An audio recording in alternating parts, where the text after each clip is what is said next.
Pronto.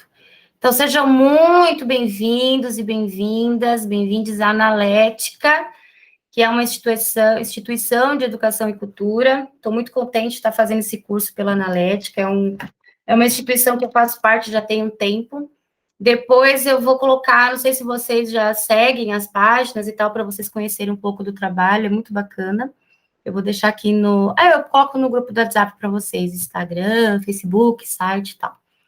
Bom, então, para quem não me conhece, tem embaixo, tem a Isabel, já me conhece, Gustavo, o Alex, a Cássia, o Marcelo, o Clitz, eu acho que todo mundo, na verdade, né? O Juan, acho que é o único que não me conhece ainda, e a Priscila, e outras pessoas que não chegaram ainda e que não vão poder estar aqui.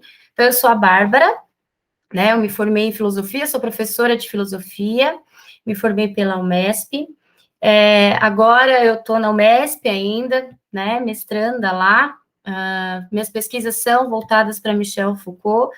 Atualmente, eu publiquei o segundo livro falando sobre o cuidado de si. Então, eu tenho um livro publicado falando sobre o cuidado de si em Michel Foucault, numa perspectiva educacional. E agora, o segundo livro, que eu trato só sobre o cuidado de si, né? Não falo sobre educação, mas mais sobre esse conceito.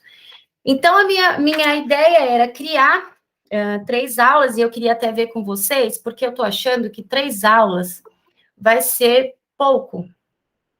E aí, mas vamos ver, né? Mas dependendo de como for o caminhar aí do curso, a gente pode estender para mais uma aula, porque eu estou achando que nós vamos ter mais uma aulinha. Mas vamos ver. Qualquer coisa a gente permanece 3 aulas, senão depois a gente vai conversando, e se todo mundo concordar, a gente faz mais uma aula.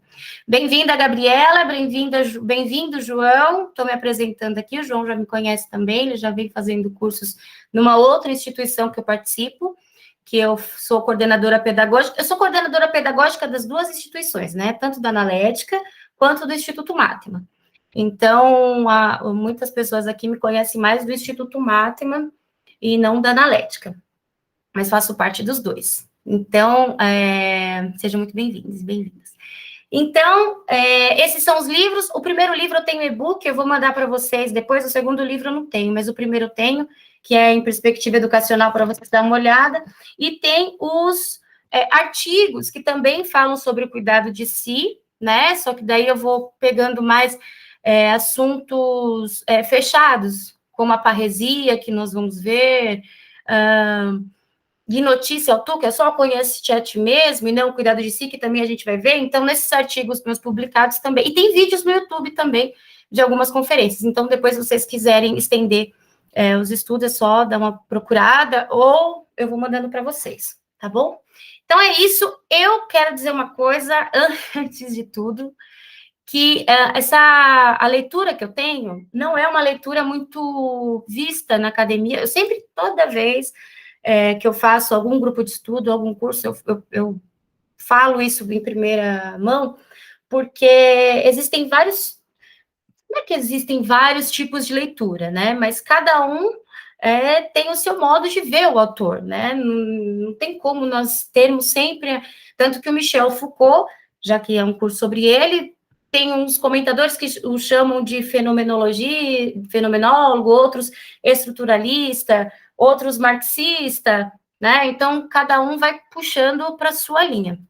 A leitura que eu tenho de Michel Foucault é uma leitura que vem de Cláudio Piano. Cláudio Piano era um professor da UERJ, falecido já, um professor muito bacana. Eu vou enviar um vídeo para vocês depois lá no grupo, para vocês terem uma ideia de quem é esse cara. Tem um acervo dele muito bacana que os alunos deles fizeram depois, porque eles gravavam as aulas, e aí depois que ele faleceu, eles transcreveram tudo isso e colocaram nesse site.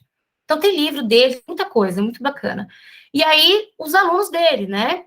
Acredito que vocês conheçam... Deixa eu ver se o Léo... Bem-vindo, Léo. Estou me apresentando ainda. O Léo faz parte da Analética, da casa. Seja bem-vindo. Então, e aí os alunos de Cláudio Piano, que é o Luiz Fugante, vocês já devem conhecer o Luiz Fugante, e o Luiz Isidoro. Assim como também Peter Perlbart não foi aluno, obviamente, do Fugante, não, desculpa, do piano, mas também segue nessa linha. E aí eu quero, antes de tudo, de entrar nessa introdução, que hoje a gente vai fazer basicamente uma introdução sobre o cuidado de si, falar um pouco sobre o Michel Foucault como o pensador da experimentação. Ou a gente pode pensar o Michel Foucault como o pensador da experiência, que é dessa linha de Cláudio Piano. Então, para começar, eu queria que você... Eu não sou de passar vídeo, mas tem um vídeo do Fugante essencial que ele vai conseguir abrir um pouco o leque, a mente, do que eu quero trazer para vocês, tá? Então, eu só vou compartilhar minha tela 1 minuto. 2 minutos, é muito rápido. Só esqueci como é que compartilha, peraí. Que esse aqui é diferente. Aqui. 1 minutinho, só para, em poucas palavras... Vocês estão conseguindo ver? Estão, né? Só a sua imagem, Bárbara. Sim, só a imagem. Só minha imagem? Uau. Eu tô vendo a tela do YouTube. Vocês estão vendo a tela do YouTube. Acredito que quando apertar o play, vai. Então beleza. Então vou apertar play. Caso vocês não estejam vendo, vocês me dão um toque. Consegui ver aqui, é que estava fixada a sua imagem. Se tá. Também não consegui, é só... Então, peraí que eu vou desligar minha câmera, vai que fica melhor, não sei. Vamos lá, eu vou aumentar o meu volume também, antes... Se alguém mais tiver com problema, acho que a gente consegue resolver também, Bárbara. Exato. Tá todo mundo vendo, então, né? Eu vou apertar play, qualquer coisa vocês ligam o microfone. Por que vamos porque não faz que essa questão mais básica, a gente já começou a fazer pesquisa nacional de si. Não cuidados tutelares, mas a produção de forças articulares. Se a gente já sabe fazer distinção entre o ativo e o operativo em nós, se a gente já sabe o que é mais importante do ativo, seja dominante em nós do que o reativo, se a gente sabe adestrar as nossas forças reativas, se a gente sabe criar uma memória do futuro, ao invés de usar memórias assim. A memória é fundamental. Mas a memória das marcas, a memória das estados, essa memória da beleza que nos apoia, mas que sobrevive, nos envolvemos com sonho futuro, uma versão de futuro. Essa memória essa memória da essa memória do desenho, essa memória da potência, essa memória de tudo, esse direito ao futuro. Esse direito ao futuro é isso.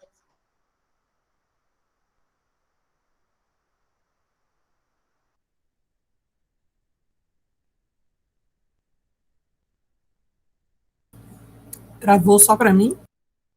Travou para mim também. Aliás, está travando faz tempo. Eu acho melhor compartilhar o link. Ele está indo quadro a quadro. Agora voltou. Travou. Eu vou ter... Só falta segundos. Se travar, eu paro e mando o link para vocês, tá? Só para não perder a linha de raciocínio. Vamos ver. Só vou falar disso.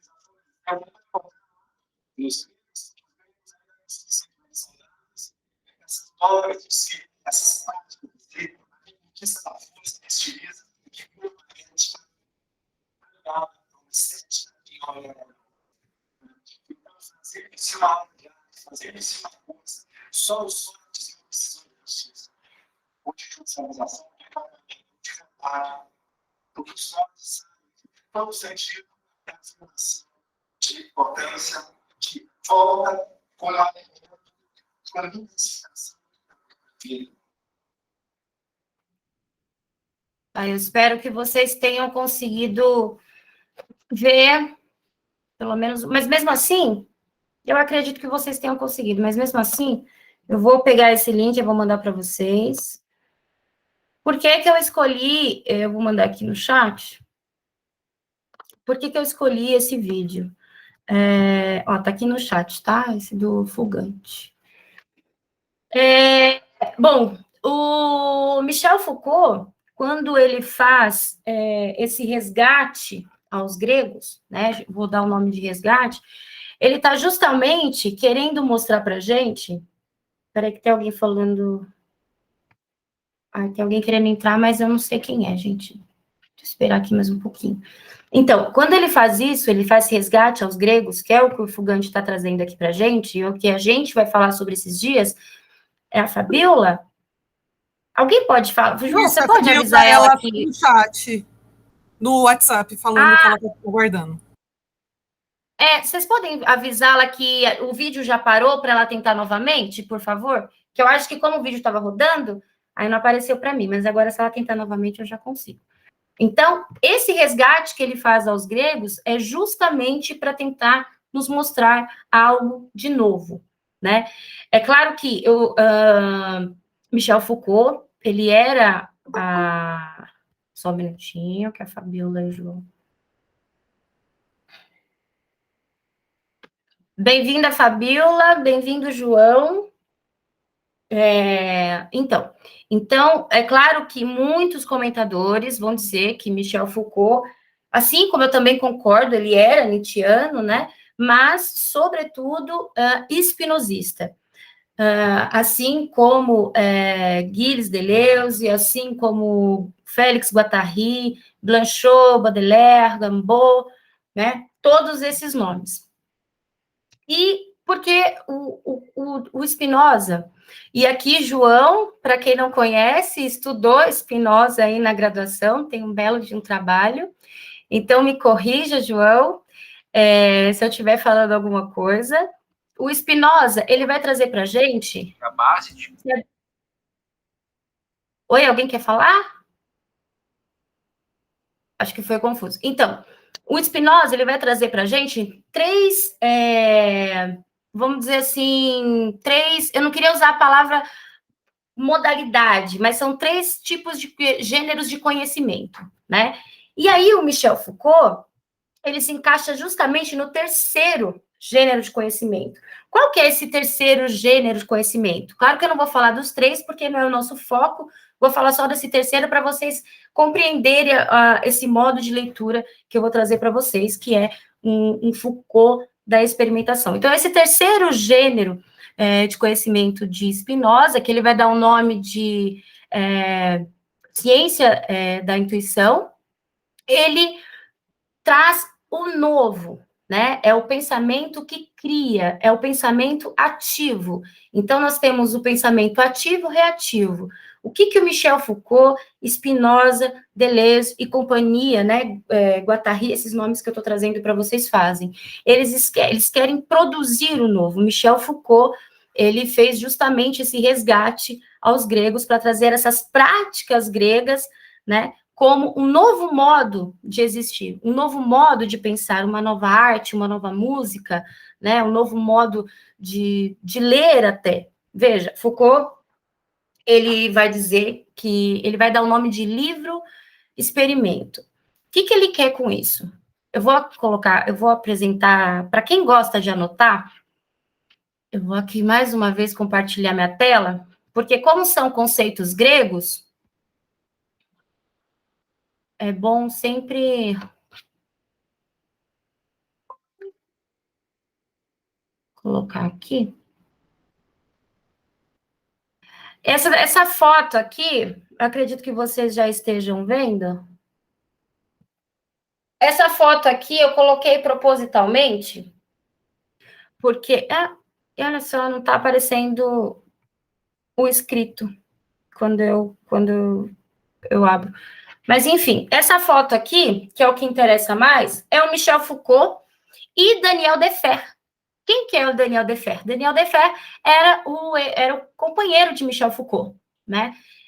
Para quem já fez grupo de estudos comigo, tem algumas pessoas aqui que já fizeram, eu peço desculpas se caso ficar um pouco repetitivo, né? Porque algumas coisas aqui eu já falei lá em alguns cursos anteriores, então peço desculpas se ficar repetitivo. Mas um evento nunca é igual ao outro, né? Então, então vai ser diferente, basicamente. Então, esse daqui é o Daniel Defer, companheiro de Foucault, eles moravam juntos, né, por muitos anos, e existe uma entrevista que eu sempre passo, e depois eu vou colocar no drive de vocês, que é uma entrevista que o Daniel Deferre, ele dá depois de muita luta com o pessoal da revista, porque ele não queria fazer essa entrevista. O nome da entrevista é Os Últimos Dias de Michel Foucault. Nessa entrevista, o Daniel Deferre, ele vai justamente contar como que foi esses últimos dias de Michel Foucault antes de sua morte. Michel Foucault morre em 1984, ele era soropositivo, né? E aí ele conta como que foi, e Daniel Deferre não é. Curioso, né? Desculpa. E aí ele conta como que foi o trajeto no hospital, como que Michel Foucault ficou sabendo e tal. É muito interessante. E aí depois eu passo para vocês.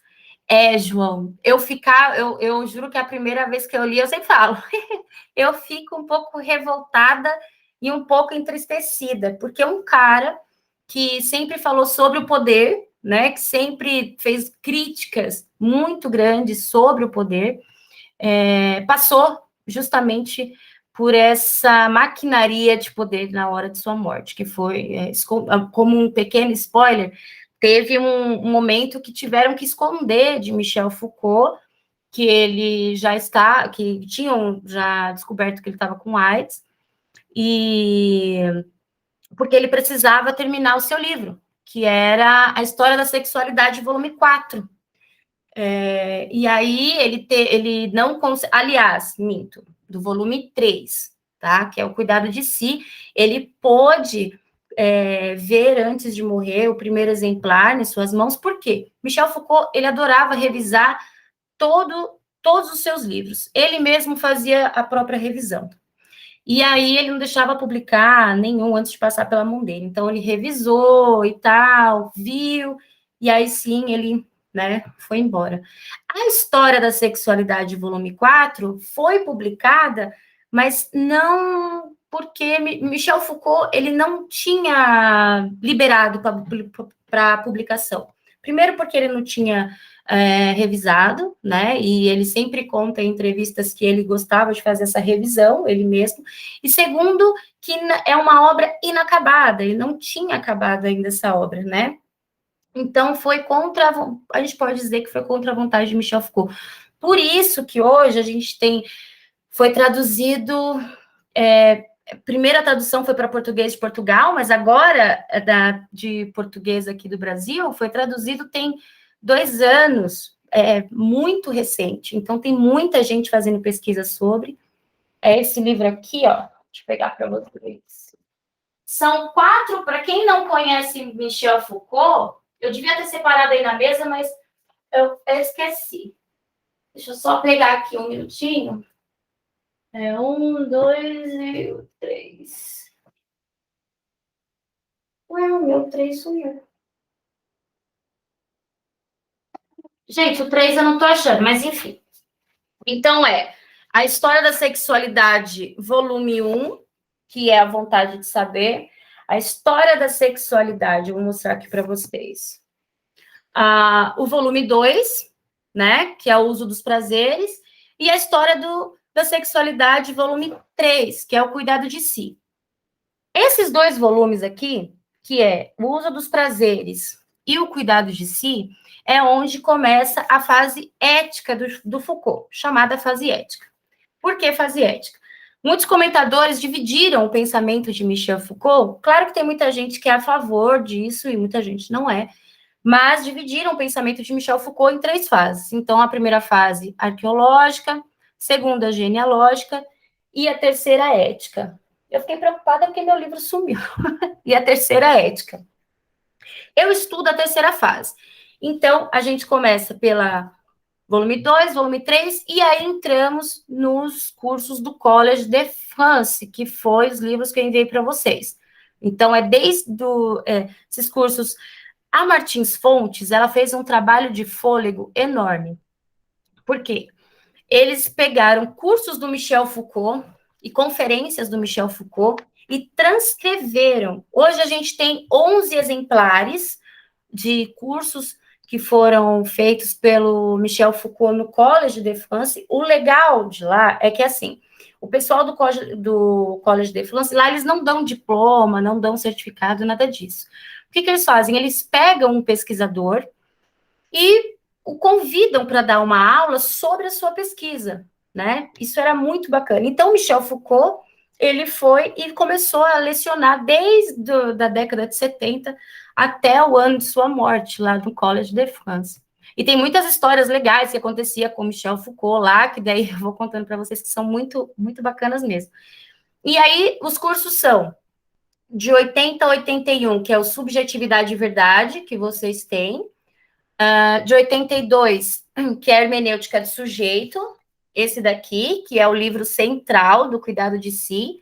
Então, qualquer pessoa que for ler, que for pesquisar, que for escrever sobre o cuidado de si, tem que ler a hermenêutica do sujeito. Não tem como passar batido pela hermenêutica do sujeito. É um curso enorme, o livro tem 500 páginas, mas ele fala sobre muita coisa. Então, obviamente, em 3 encontros a gente não vai conseguir dar conta, é por isso que eu até estou sugerindo mais um encontro, mas vamos ver. E em 83, o governo de si dos outros, né? E 84, que é o último curso dele, que ele já estava doente, então, durante o livro da transcrição, a gente percebe ele falando, que eles colocam, né, nas notas de rodapé, comentários do Foucault. E aí o Foucault, às vezes, falava que estava um pouco gripado, um pouco doente, então ele já estava adoecendo já nesse curso da Coragem da Verdade, que também a gente vai passar por ele. Então, eu não coloquei os 2 volumes da História da Sexualidade propositalmente, porque eu acho muito confuso misturar a História da Sexualidade com esses cursos. Então, eu achei melhor separar. Até porque, quando Michel Foucault estava lecionando sobre esses cursos que eu acabei de citar, hermenêutica do sujeito, subjetividade de verdade, tal, ele estava escrevendo. Então, quem leu a História da Sexualidade, volume 2 e 3, vai perceber que tem muita coisa nesses cursos também que batem. Uma dica que eu dou para quem vai estudar Michel Foucault, isso é uma dica pessoal, mas que me ajudou muito, e que vale muito a pena, até porque, como eu disse, é um filósofo da experimentação, que eu ainda vou falar sobre isso, unir cronologicamente entrevistas, e aí vocês pegam, deixa eu ver se tem algum na mesa, ditos escritos. Os ditos, esse aqui é um dos exemplares. Os ditos escritos são 10 volumes. Na França, eles separaram por ordem cronológica de ano. Aqui no Brasil, é separado por tema. Então, quem lê em francês não confunda, porque está bem diferente. Então, o que são os ditos escritos, para quem não conhece? São 10 volumes. Nesses 10 volumes, nós temos artigos do Foucault, conferências, entrevistas. Entrevistas é o que mais tem. E aí, deu todo esse acoplado de 10 volumes. É muita coisa, é muita coisa. Tanto que Michel Foucault é o nome mais citado no mundo, né? Porque ele tem um público muito heterogêneo, né? Então, as pessoas do direito estudam ele, psicologia estudam ele, medicina estudam ele, filosofia, pedagogia estudam ele. Então, ele está em tudo, né?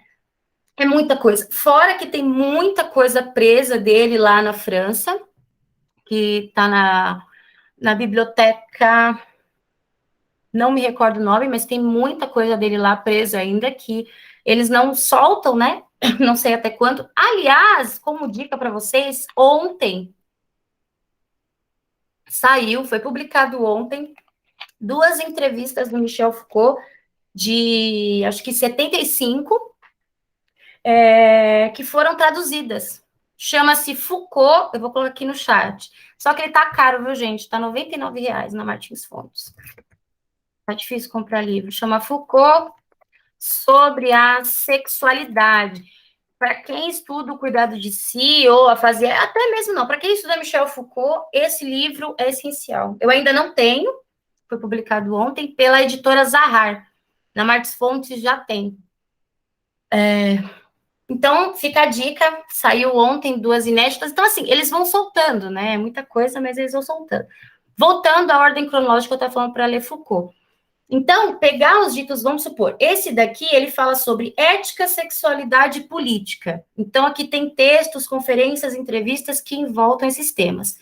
Se eu pegar e ler aqui um texto, alguma coisa sobre ética da década de 80, com a hermenêutica do sujeito e lendo a História da Sexualidade 3, volume 3, O Cuidado de Si, eu vou começar a compreender exatamente o que o Michel Foucault quis fazer.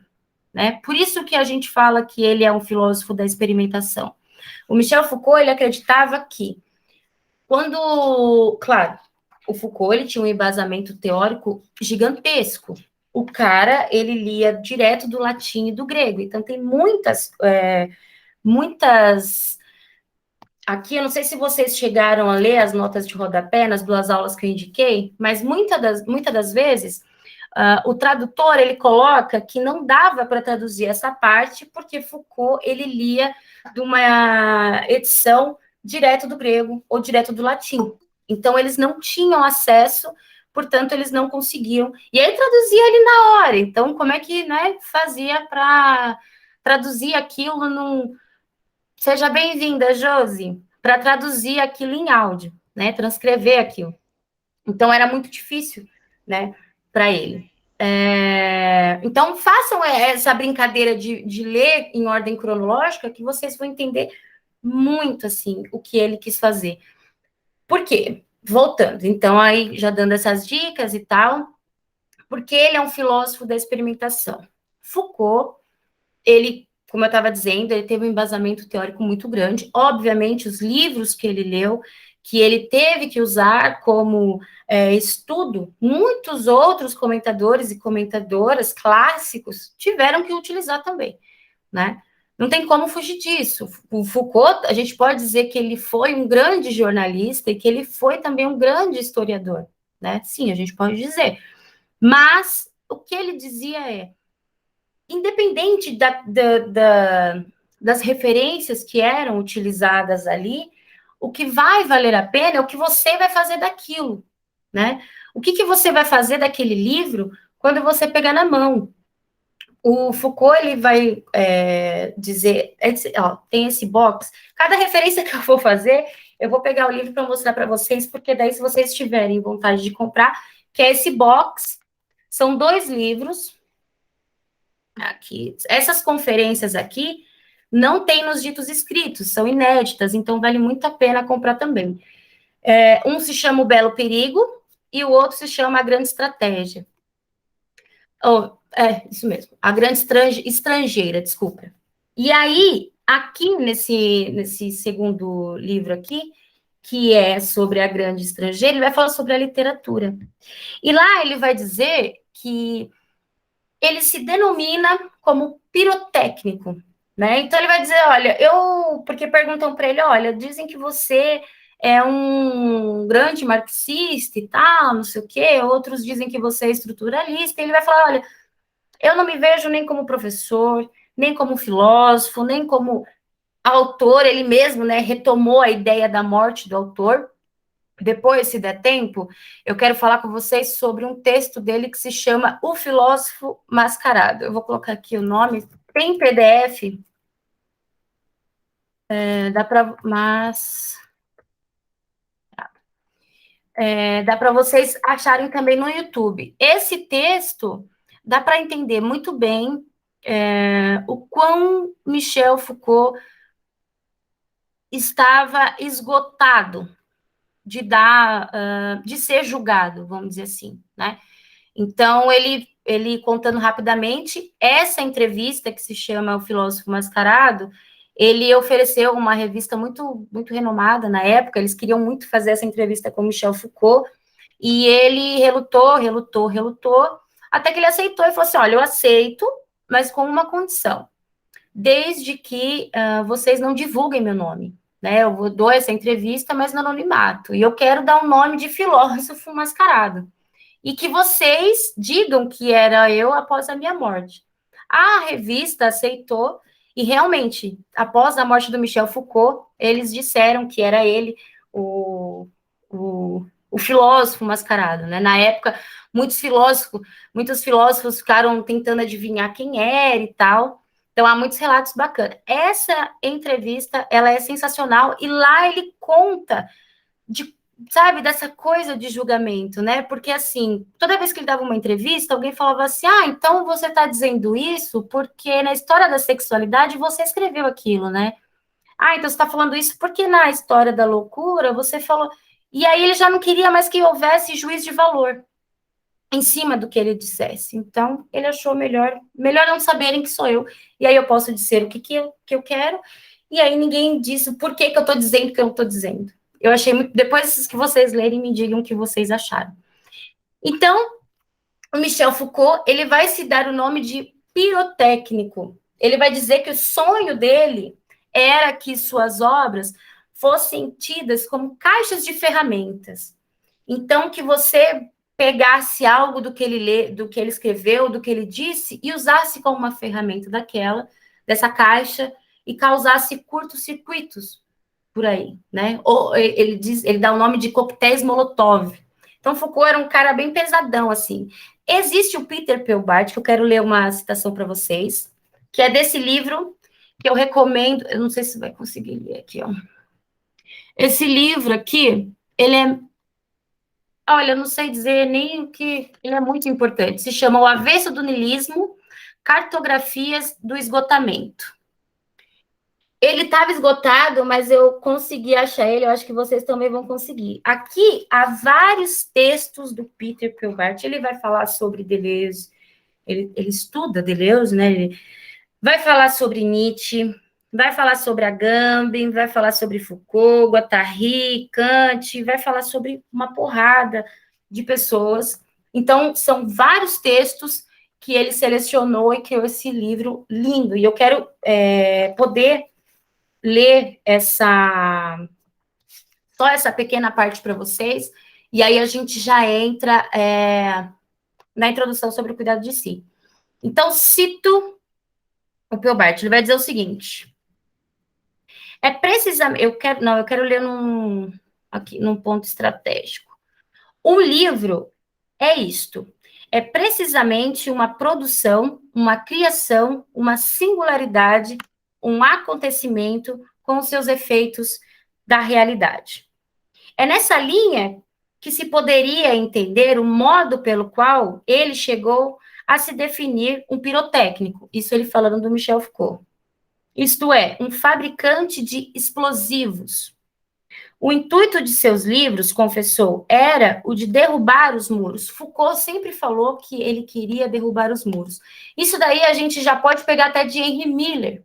Henry Miller, no Trópico de Câncer, que não está aqui, está lá na biblioteca, o Trópico de Câncer, ele vai dizer, a minha intenção é derrubar os muros. Derrubar os muros, Deleuze vai usar também esse conceito aí no Mil Platôs, muro branco. É muito importante também para falar sobre Michel Foucault, é basicamente sair da tradicionalidade, criar algo novo, produzir algo novo, quebrar o muro. Continuo, e quando se refere à história da loucura, diz em 1975, e aqui eu cito Foucault, eu encarava esse livro, isso ele falando da história da sexualidade, eu encarava este livro como uma espécie de vento verdadeiramente material, e continuo a sonhar como ele assim, uma espécie de vento que faz estourar as portas e as janelas. Meu sonho é que ele fosse um explosivo eficaz, como uma bomba, e bonito como fogos de artifício. Cara, isso é lindo demais, porque Michel Foucault, na minha concepção, e eu também já ouvi muitas pessoas falando, ele foi um grande revolucionário na época dele, né?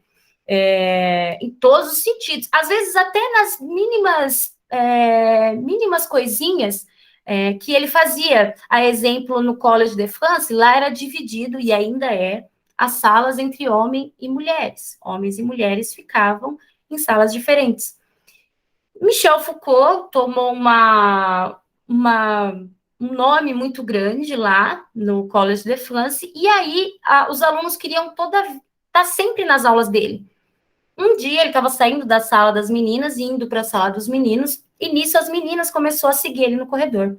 Quando ele chegou lá na entrada da sala dos meninos, ele olhou para trás e elas estavam lá, elas perguntaram se poderiam participar da aula.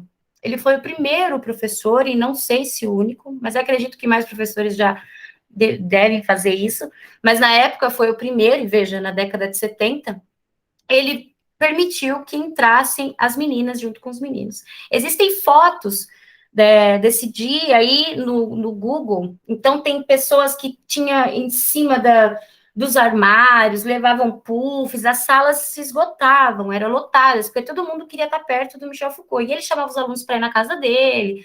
Então, desde as pequenas coisas até as maiores, a gente pode dizer assim, que Michel Foucault, ele foi um grande revolucionário, sobretudo nas coisas que ele escreveu. Michel Foucault, e aqui estou fazendo uma pequena introdução para quem não conhece o pensamento de Michel Foucault, então eu estou trazendo só um pouquinho, tá, gente?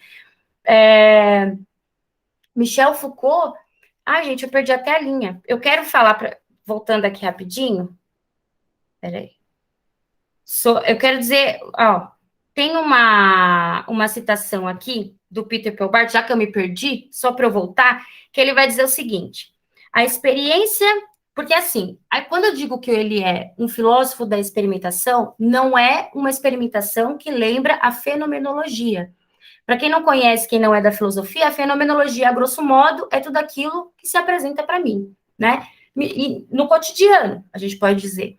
E essa experiência que o Michel Foucault traz é aquela que ultrapassa o limite, né? Então, criar realmente esse terceiro gênero de conhecimento de Spinoza, criar o novo, criar novas possibilidades, ultrapassar o limite, chegar no fora.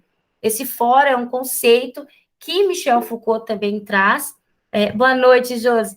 Também traz que ele rouba, né? Se a gente pensar em Deleuze, de Blanchot, né? Então, é fora de tudo aquilo, dessas forças reativas, né? Que nos ocupam. E para que torne forças ativas. Agora, sem muita delonga, porque eu já até me perdi ali no que eu ia falar, que eu não lembro até agora, vamos entrar ao cuidado de si. Eu espero que tenha sido um pouco esclarecedor essa leitura de experimentação. Eu acho que eu quero, se eu ficar falando muito, vai complicar bastante. Aqui.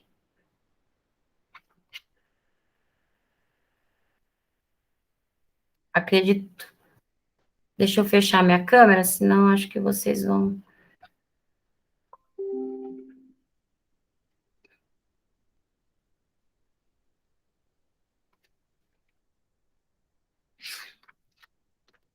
Bom, então é isso. Então eu já falei um pouco, né, meio que bagunçado, e eu peço até desculpa para vocês, sobre o Michel Foucault como experimentador, como experiência, né, então todos os livros dele, todas as conferências dele, cada livro, e agora eu vou dar um exemplo, a História da Loucura, quando Michel Foucault escreveu esse livro, ele estava na École Normale, então lá ele tentou suicídio, ele foi para a psiquiatria, ele estudou psicologia, ele viveu aquilo, e foi daí que saiu a História da Loucura. Quando ele escreve Vigiar e Punir, a mesma situação, ele cria o grupo DIP, né? Esse grupo, ele criou justamente para dar voz aos presos. Se tem uma coisa que Foucault sempre deixou relatado, eu não me recordo se eu falei sobre isso, é de que não falar pelos outros, não falar pelo outro, mas sim dar voz ao outro, né? Então, sempre vocês vão ver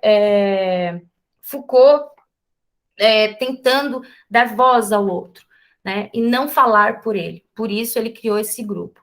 E quando ele começa a escrever a História da Sexualidade, volume 2, ele vai até em Mosteiro, no Japão, ficou um tempo lá para conhecer o budismo. Muitas pessoas relacionam o cuidado de si, e aí já entrando no nosso tema, com o budismo, né?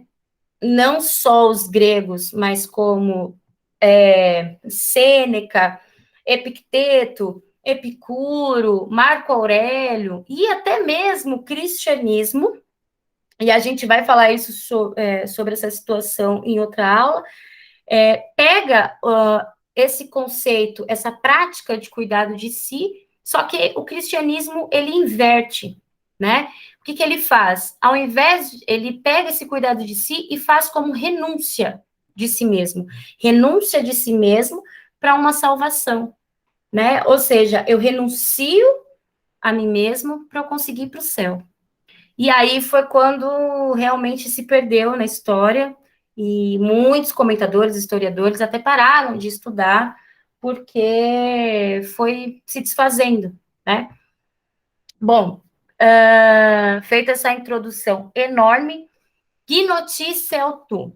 Bom, Gnoti Seltu significa conhece-te a ti mesmo, né? É um preceito délfico, né?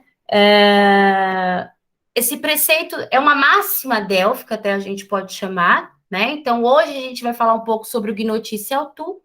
Na próxima aula, a gente vai falar sobre Epimeleia Realtu, que significa cuida de ti mesmo, ou pode trocar o cuida de ti mesmo por cuidado de si.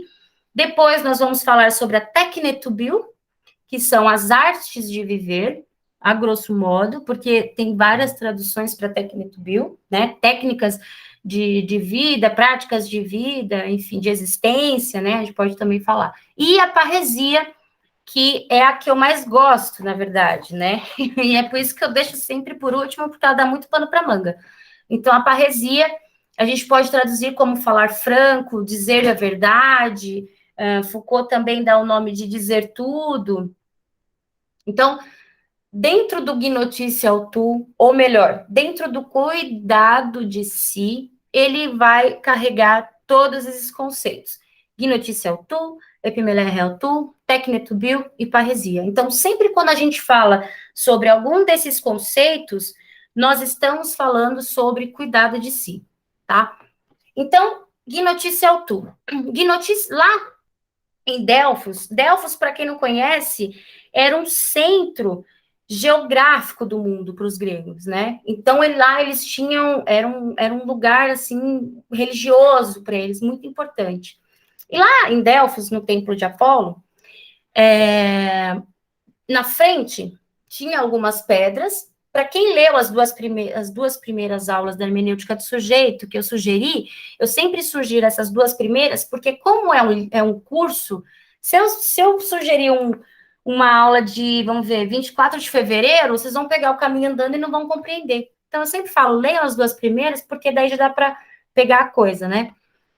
Então, o Gnoti Seltu, lá na frente do templo de Delfos, tinham as pedras. Tem a tradução, vocês viram, do Rocher, né, que o Foucault traz, que ele vai trazer outros preceitos. Então, o que tinha nessas pedras? Cada uma tinha um preceito escrito, e os gregos, ao entrar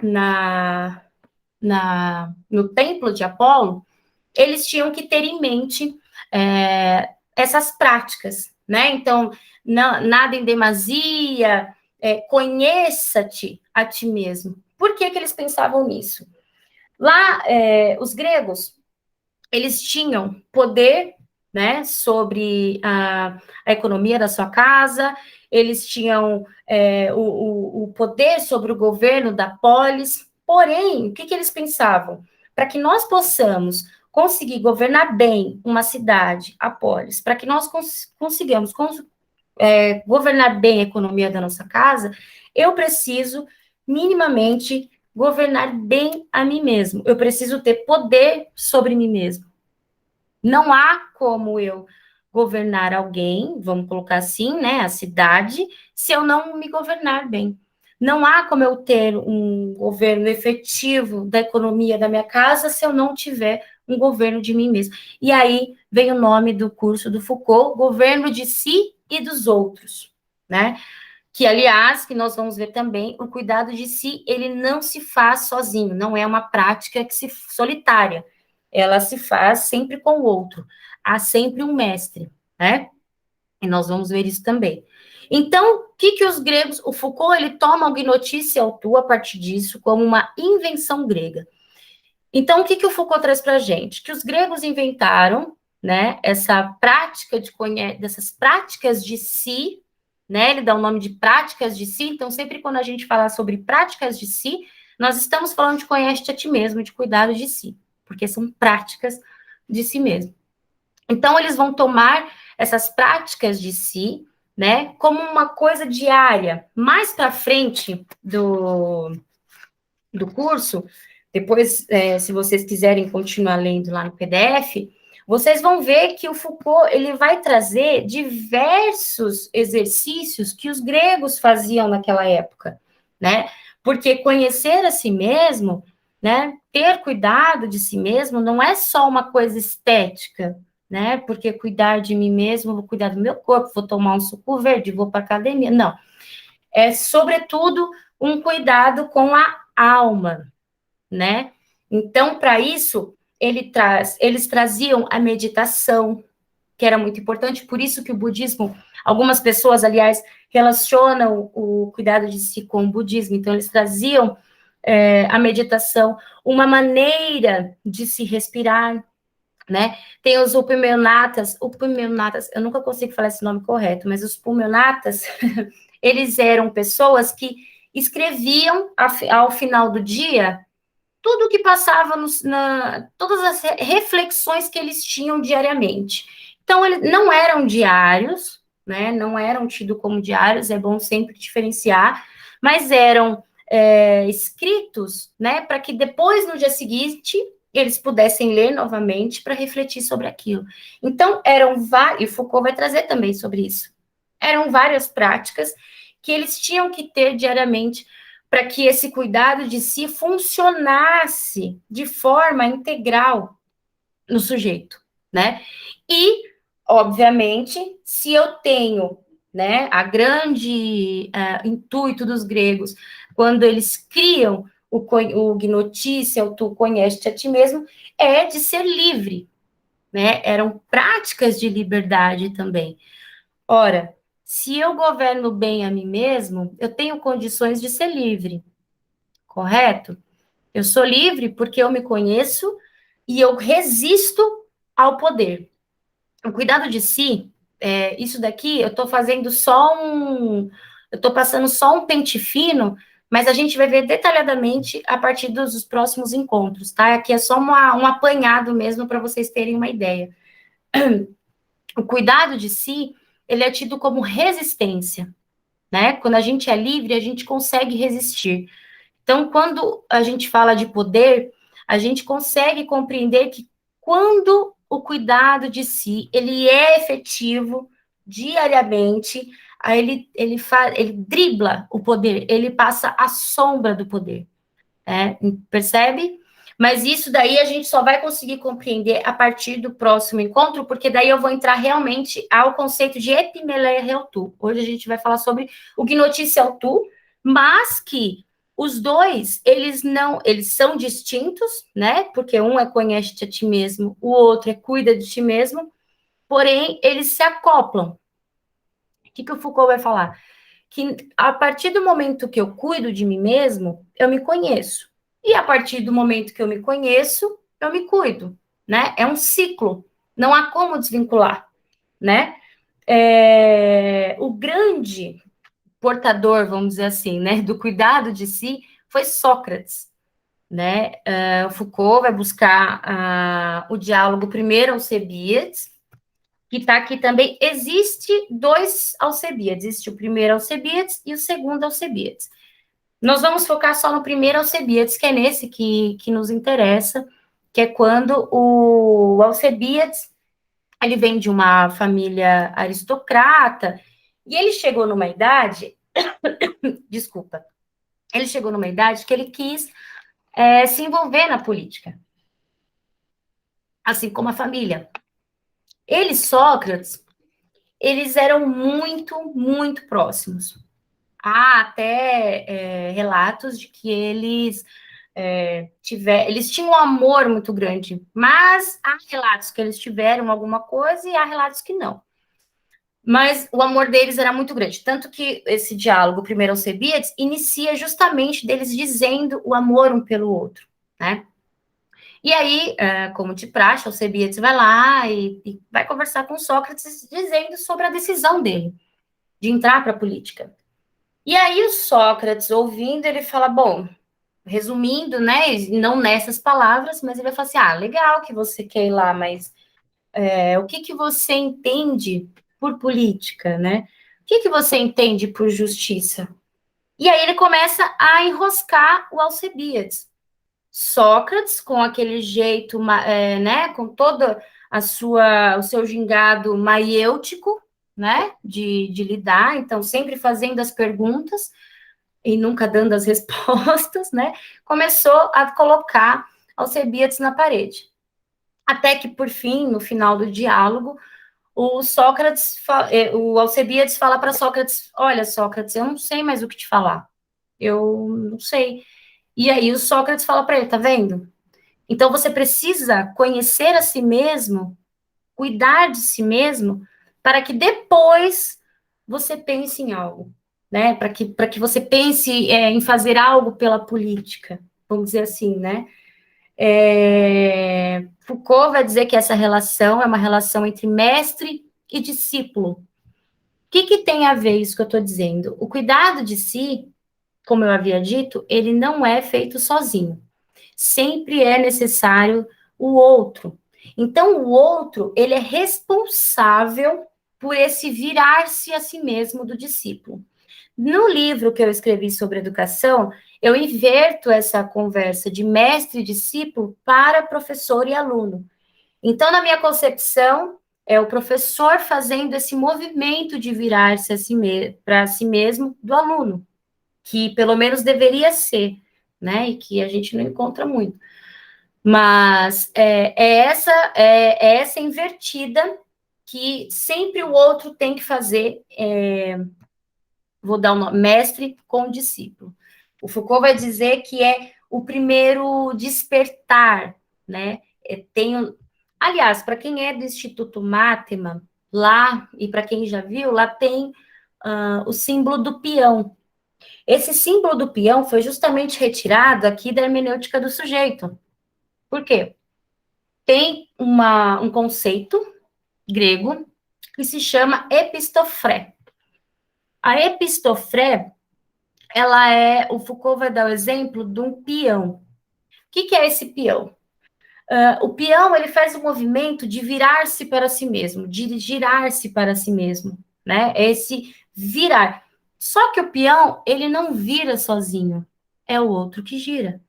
Portanto, é o outro que vai girar esse peão para que ele vire para si mesmo, né? E aí, Foucault, no meio do curso da hermenêutica do sujeito, ele vai trazer diversos diálogos de Platão, apologia de Sócrates, principalmente. Para quem tem apologia de Sócrates, é muito importante. Tem até uma citação, aliás, nós temos dois Sócrates, vamos dizer assim, né? Esse Sócrates que seria legal para que vocês conhecessem do Conhece-te a Ti Mesmo, seria legal o de Xenofonte, lá das Memoráveis, né? Agora, já o de Platão a gente vê pouco, mas ainda vê. Mas o que traz o primeiro passo ao Conhece-te a Ti Mesmo é o de Xenofonte. Eu vou ler uma citação para vocês terem uma ideia de como foi essas primeiras pegadas de Sócrates com o Gnotícia Autum. Então, cito: então, Sócrates, dize-me, Eutidemo, perguntou ele, já estiveste em Delfos? Sim, por Zeus, respondeu Eutidemo, estive até 2 vezes. Então, viste em algum lugar no templo a inscrição, conhece-te a ti mesmo? Sim. Tu a viste distraidamente ou prestaste atenção e tentaste examinar quem tu és? Ou seja, o que o Sócrates está falando? Você só viu, você só leu o que eu disse para vocês, né? Se ele estava em Delfos e ele viu lá escrito na pedra, você só leu ali Conhece-te a Ti Mesmo ou você praticou isso? Ou você colocou isso em prática na tua vida, né? Sócrates diz que os deuses o incumbiram, né, de falar, por diversas vezes a gente vê na defesa de Sócrates, ele falando: atenienses, conheçam-te a ti mesmo, né? Então, ele diz que os deuses o incumbiram de ter me perdi na palavra, ele tinha que falar para as pessoas, fugiu a palavra da minha boca, ele tinha que falar para as pessoas se conhecerem. Como? Missão. Essa missão. Isso, a gente pode, isso mesmo. Essa missão de dizer aos jovens para conhecer-se a si mesmo, né? E isso ele fez, e até na defesa dele, antes dele morrer, ele ainda relata isso, que ele fez, ele iria fazer isso até o último dia de sua vida, né? Então, e aí por diante, o Foucault ele vai trazer Sêneca. Sêneca eu vou trazer também na próxima aula, né? Ele vai trazer Epicuro, Epicteto, os dois falaram muito sobre o cuidado de si, né? Marco Aurélio também falou muito sobre o cuidado de si. E aí, quando a gente... E fora os cínicos, né? Então, quando... E até aí, até lá até Marco Aurélio, a gente consegue ter um conhece-te a ti mesmo ainda como práticas de si, como práticas de liberdade, né?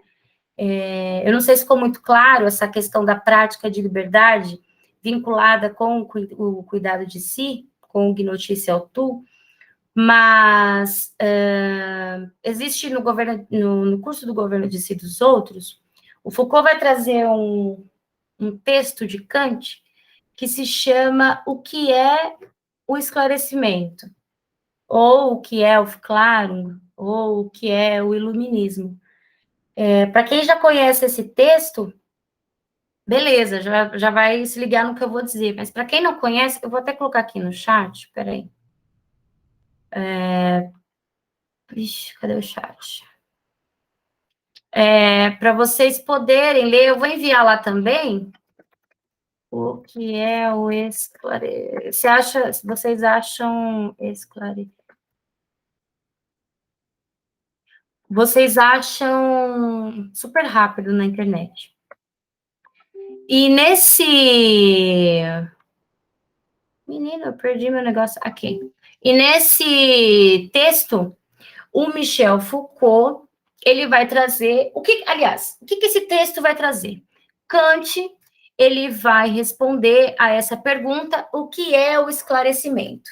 Ou o que é o iluminismo, ou o que é a Aufklärung? Para uma revista, né? E aí, nesse texto, ele vai dizer que o ser humano ainda é dependente, não alcançou a sua autonomia, no sentido mais amplo e de sua excelência da palavra. E aí ele vai dizer o porquê, vai argumentar, tal. E que o Foucault, ele vai dissecar esse texto no governo de si dos outros, logo lá no começo, vocês têm esse livro, se vocês quiserem, que, aliás, eu acho até legal a gente já colocar esse texto para a próxima aula, eu vou mandar, que eu acho que é interessante, porque o Foucault ele vai dissecar esse texto a fim de que lá tem um conceito que o Kant traz, não é do Kant, que se chama sapere aude. Eu vou colocar aqui também. Sapere aude. Sapere aude, que significa ouse saber. O Michel Foucault, ele foi muito feliz quando fez essa escolha de trazer esse texto, porque eu não li nenhum comentador que tenha feito esse movimento que ele fez, de pegar esse conceito e trazer de uma forma muito bonita até, para esse conceito de parresia. Mas eu não vou dar spoiler ainda dessa aula, e vou trazer só para Epimeleia Realtu. Por que que ele trouxe esse conceito de sapere aude? Aliás, esse texto de Kant. Ouse saber. Para eu conhecer a mim mesmo, né, para eu cuidar de mim mesmo, eu tenho que ter, sobretudo, coragem. Por isso que o último curso dele se chama A Coragem da Verdade. Lá, ele vai dar continuidade ao conceito de parresia, que ele inicia no curso do governo de si dos outros, né? Mas lá ele entra, do governo de si dos outros, vai ser mais num formato político, e aí no Coragem da Verdade ele entra realmente no conceito, como o falar franco, tudo a dizer, né? E aí, só que assim, para eu falar tudo para alguém, né, esse falar franco é sempre me direcionando para alguém, né? Então, eu olho para a parresia, ela não é, ai, nossa, seu cabelo tá tão bonito hoje, ou nossa, esse quadro é tão bonito. Eu tô falando a verdade, mas não envolve riscos. A parresia, ela só é efetiva quando há riscos no meio, assim como aconteceu com Sócrates. Sócrates foi um grande parresiasta, né? Ali na defesa dele, ele falou e falou e falou e disse: olha, vocês podem me matar, só que vai acontecer isso, isso, isso, mas eu estou dizendo a verdade, e ponto, acabou, né? Resumindo tudo ali, né? Então, ele foi um grande parresiasta que disse a verdade para as pessoas ali, mesmo tendo a sua vida em jogo. A parresia, ela oferece riscos. Riscos de amizade, risco de relação, riscos de morte, enfim. Foucault, ele vai usar palavras violentas, e eu vou trazer para vocês, na última aula, quando ele vai falar da parresia. Então, ele é muito bruto e muito rígido para falar da parresia. E eu achei isso sensacional, porque uma vez, num grupo de estudos, a gente até meio que deu uma discutida, assim, sobre essa questão desse conceito, né? Porque até hoje muitas pessoas escrevem sobre, só que distorcem o conceito, né? Então, é muito bom a gente ficar ligado nesses cursos do Foucault, porque uma coisa é ele escrevendo, outra coisa é ele falando, né? Então, eu prefiro muito mais prestar atenção no Foucault aqui transcrito do que... Não que os livros, né, não tenham seu valor, obviamente que tem, mas os cursos, para mim, são muito... Eles têm uma potência muito grande, né? Então, a parresia, ela oferece esses riscos. Tá, legal. Com o outro, né? Então, eu sou verdadeiro com o outro, eu ofereço riscos para o outro, mas e eu? Né? Se a parresia faz parte do cuidado de si, se a parresia ela tem que estar dentro dessas práticas de si, né? Eu tenho que ser verdadeiro comigo mesma. Então, eu tenho que ter a coragem da verdade para mim, e eu tenho que ousar saber, né? O cuidado de si, ele é exatamente sair dessa heteronomia, dessa dependência que Kant traz nesse texto. É alcançar a sua autonomia a tal ponto de você ser livre e conseguir, sim, driblar, hoje tá demais, driblar o poder, passar, como eu sempre falo, a sombra do poder, em formato de resistência, porque você só consegue resistir quando você se vê livre. Os gregos queriam essa liberdade, né? Eles fugiam Aliás, Foucault diz, numa entrevista no Ditos Escritos, que eu vou trazer para vocês, que a intenção, o cara pergunta para ele qual era a intenção dele quando ele resgatou os gregos, né? Quando ele traz essa ética dos gregos. E aí ele diz que a grande vontade dele era justamente mostrar para o homem, né, para nós, que nós somos muito mais livres do que a gente pensa. Só que a gente não pensa, entendeu? A grande questão é essa, a gente não ousa saber em momento nenhum.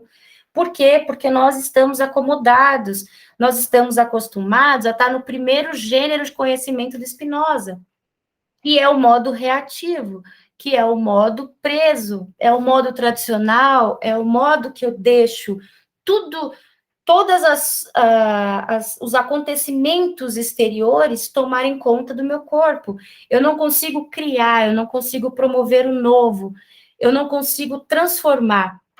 E aí é que está a questão do Foucault ser o filósofo da experimentação. Ele diz que cada livro transformava tanto a ele quanto a quem lesse. A ideia dele era que houvesse essa transformação mútua, tanto dele, e dele ele falava que tinha realmente essa transformação a cada livro que ele escrevia, e que a vontade dele é que houvesse essa mesma transformação das pessoas que lessem, que levassem para a vida, que experimentassem. Experimentem, façam isso uma vez. Peguem qualquer livro do Foucault, qualquer, mas livros, sem ser os cursos, e leiam sem ser de forma acadêmica. Leiam como, pô, eu vou levar isso para minha vida.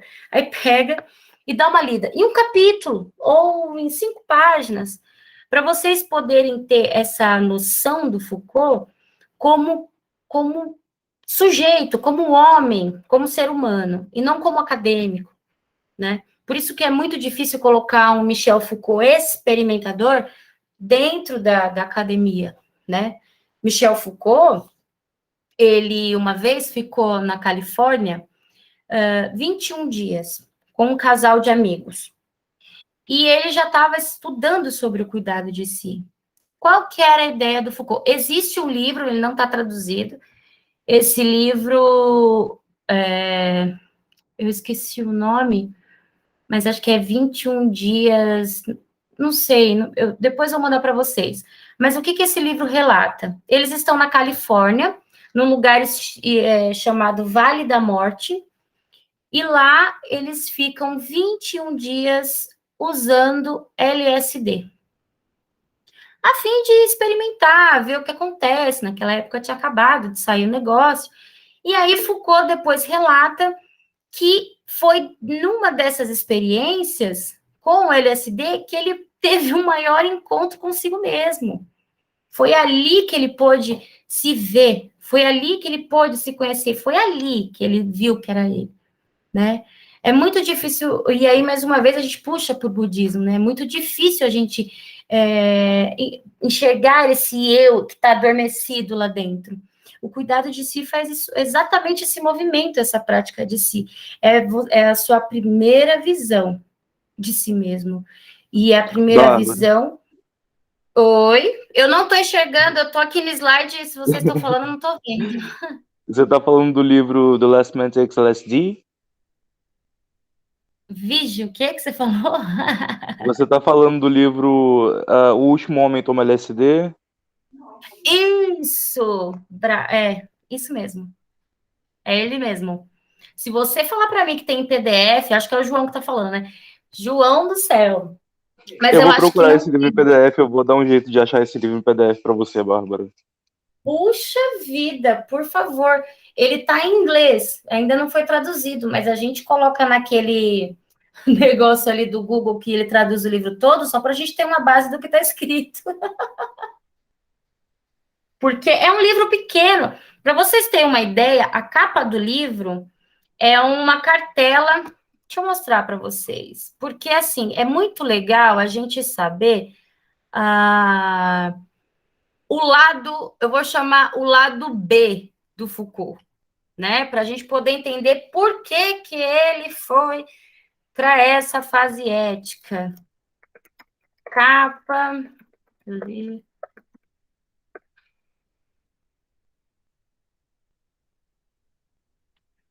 Aqui, ó, facinho de achar. Já vou mostrar para vocês. A capa é genial, gente. Meu Deus do céu. Ó o preço do livro, R$ 214. João, ache pra gente o PDF, por favor, porque tá muito caro, gente.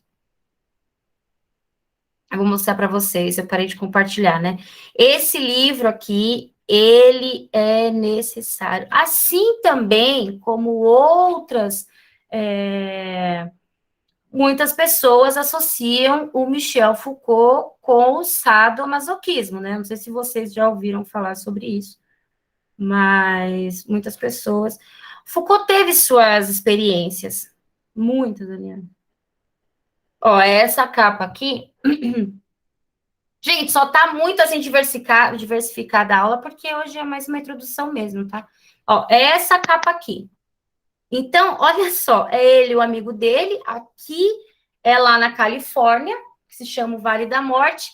E se vocês repararem, aqui é uma cartela de doce de LSD e só tem um 100, ou seja, eles tomaram, entendeu? Essa capa foi genial. Então, eles tomaram. Esse livro é sensacional.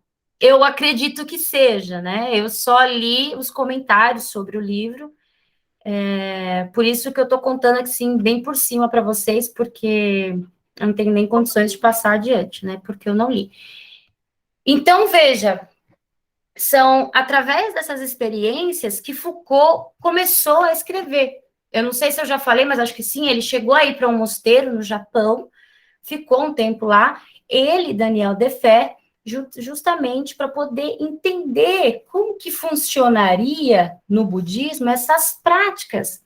Existe foto do Foucault lá meditando, batendo aquele negocinho que faz um barulhinho bacana, que eu não sei o nome, parece um sininho, mexendo os perecotecos. Então, assim, tem tudo o que ele escrevia, desculpa, ele realmente vivia.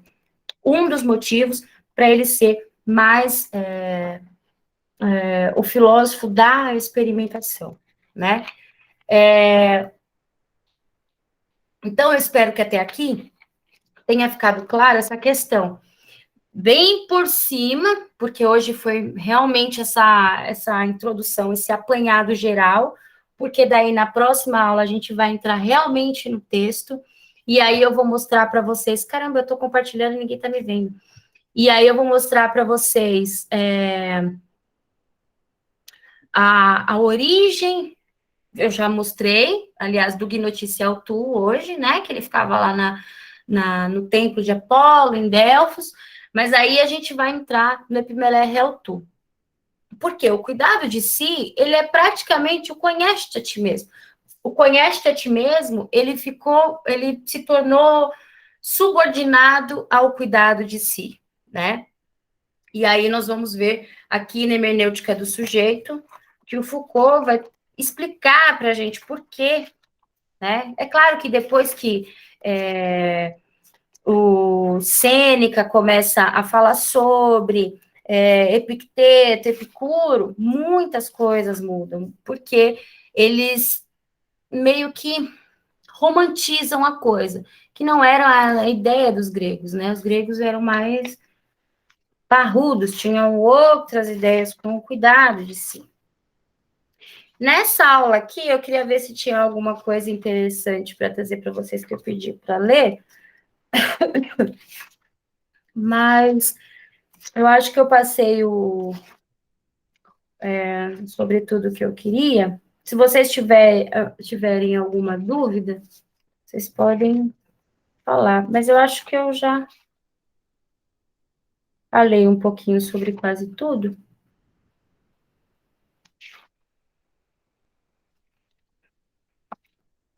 Sim.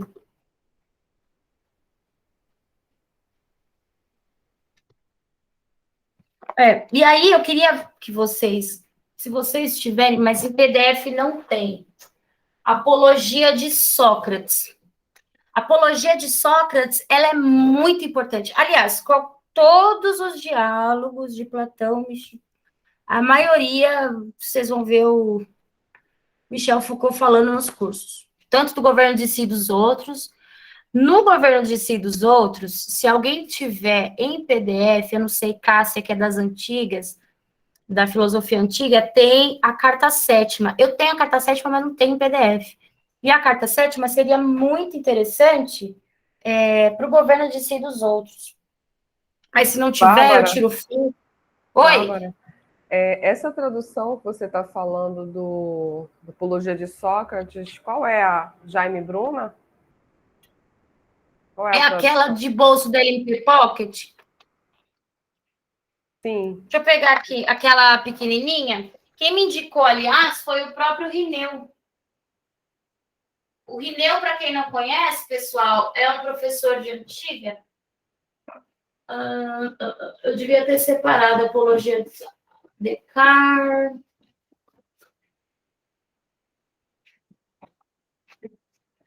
Ah, não sei aqui, Cássia, porque ele é pequenininho, mas é da NP Pocket. Sabe que é uma capa azul? Sim, sei, Esse mas daqui, ó. eu não tenho essa, eu tenho a outra tradução. Então, o Rineu me indicou essa e disse que era uma das melhores. Eu não entendo muito das traduções da filosofia antiga, né? Mas então eu vou seguindo o que ele fala. Essa sua, a gente pode até perguntar para ele, porque se você tem em PDF, Não sei, eu vou ver. porque daí se for boa, aí você podia mandar lá no grupo, se você tivesse, não. Porque eu não achei ainda PDF da Apologia de Sócrates para passar. Nem a carta sétima. Nem a carta sétima.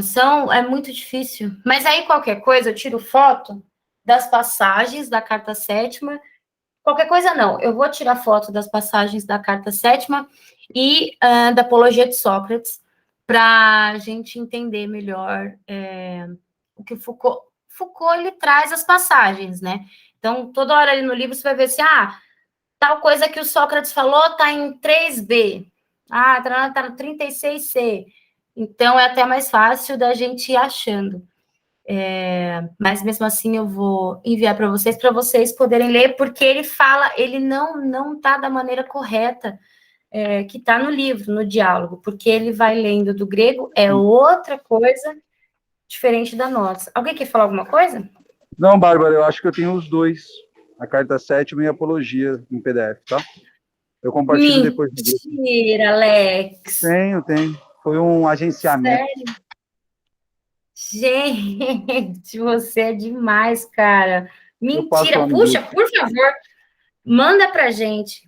Pelo amor de Deus. Nossa, eu nunca achei. Aí, ó, pronto, fechou. Então, o Alex manda pra gente.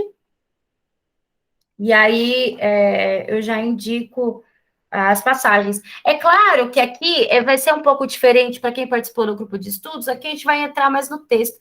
Eu queria falar mais do que ler as partes, mas é melhor entrar no texto para poder entender esses conceitos gregos, né? A gente está fazendo uma leitura numa ótica Foucaultiana, né? Então, é muito importante que a gente veja da onde veio o cuidado de si, por que o Michel Foucault foi buscar o cuidado de si, e o que ele pretendeu fazer depois, porque são tantas etapas que o Foucault passa ao longo desses cursos, que em 3 encontros, ou 4, possivelmente, né, que eu estou achando que a gente vai ter que fazer, a gente não dá conta, né? Então é isso.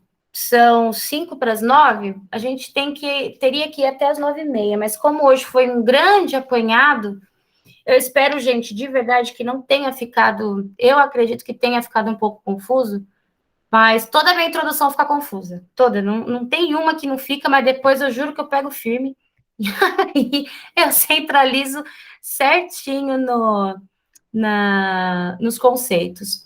E se vocês tiverem alguma dúvida, alguma questão, alguma consideração, ou se vocês estiverem satisfeitos, a gente pode terminar hoje um pouquinho mais cedo, e aí nas próximas a gente vai à risca até as 9:30. Tudo bem? Bárbara, eu só queria dizer que eu achei... Ui, quanta gente! Falem.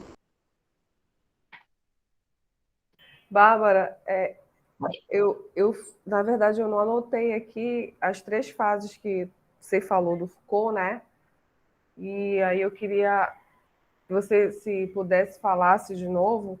E aí eu também queria saber aqui se esse cuidado de si, não sei se vai ser falado nas próximas aulas, porque é muita coisa mesmo para falar sobre isso. Queria saber se tem a ver com esse cuidado de si que você falou da autonomia, desse formato de resistência, ele tem a ver no sentido político, né? Se você vai falar um pouco disso nas outras aulas, mais adiante.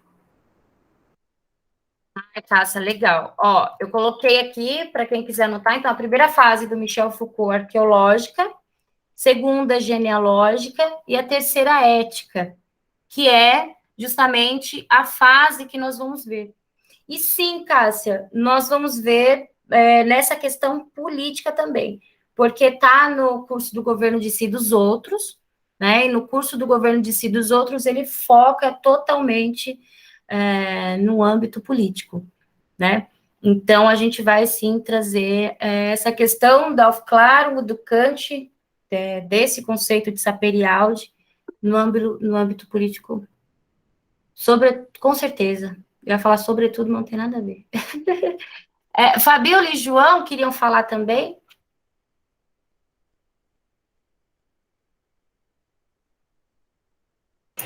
Eu achei Os dois estão demais. Oi, Fabi. Não, eu falei que por mim tudo bem, mas achei muito legal. Eu estudo Foucault, né, no meu doutorado, então o cuidado de si também. Então, considero ser muito, muito legal. E essa parte inicial aí já me abriu vários caminhos. Muito bom.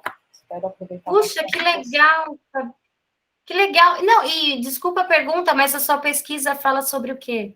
Então, eu estou correlacionando o cuidado de si de Foucault com a finitude, final de vida. Caraca! Eu sou de um doutorado da linha de bioética, né?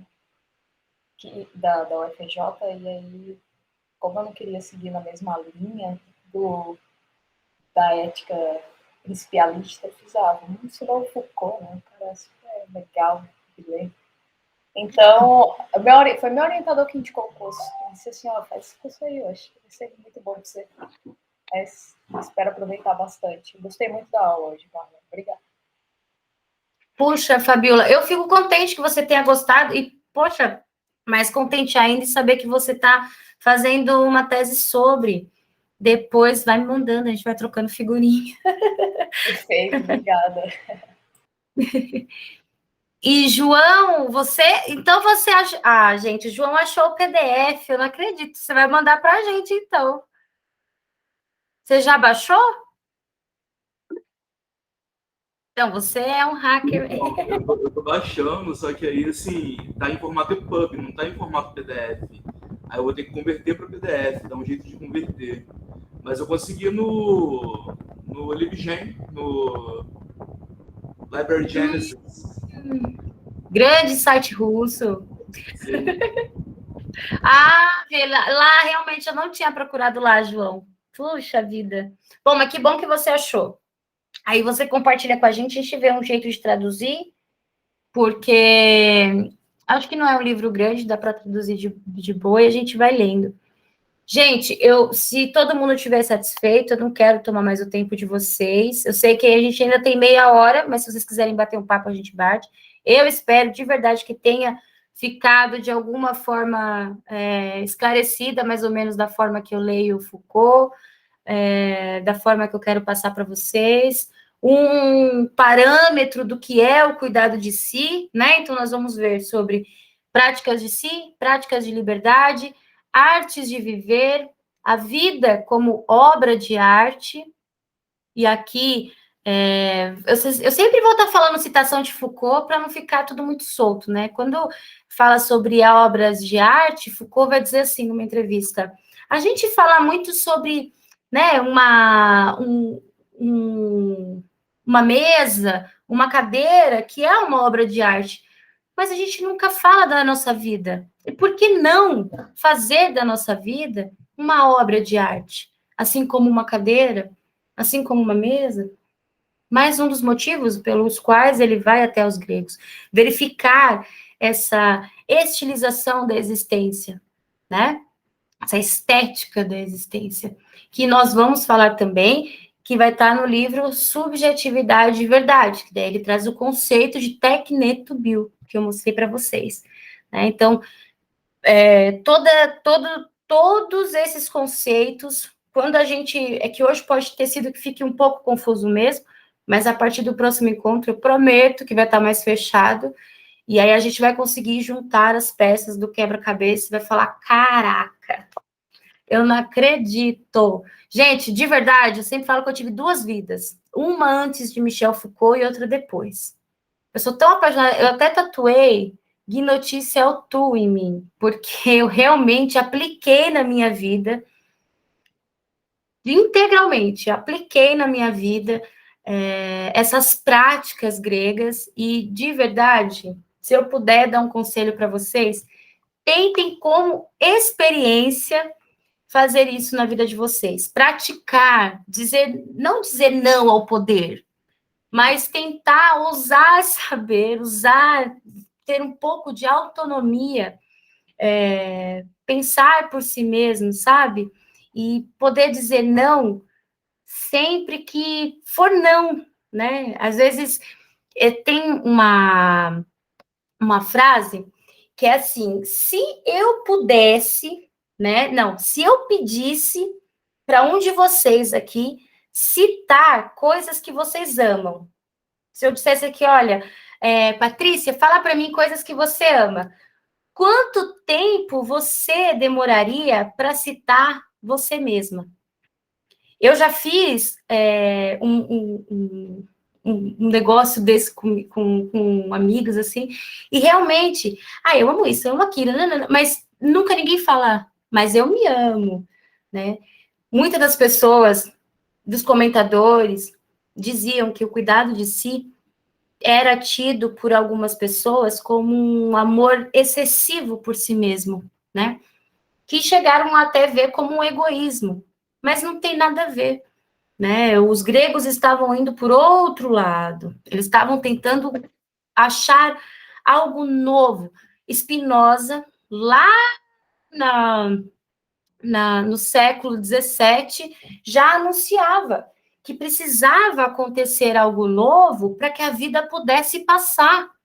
Como eu disse, uma nova música, uma nova arte, um novo modo de falar, de se vestir, de viver, criar um novo, criar formas ativas que passem no nosso corpo e que causem essa descarga elétrica que o Foucault tanto quis, né? Essas ferramentas, utilizar alguma frase, algo que o Foucault disse, ou qualquer outro pensador, mas que não fique só na academia, na teoria, mas que a gente consiga trazer isso na nossa vida, na nossa prática, experimentar aquilo. O Luiz Isidoro, eu vou mandar um vídeo para vocês também do Luiz Isidoro, para vocês conhecerem.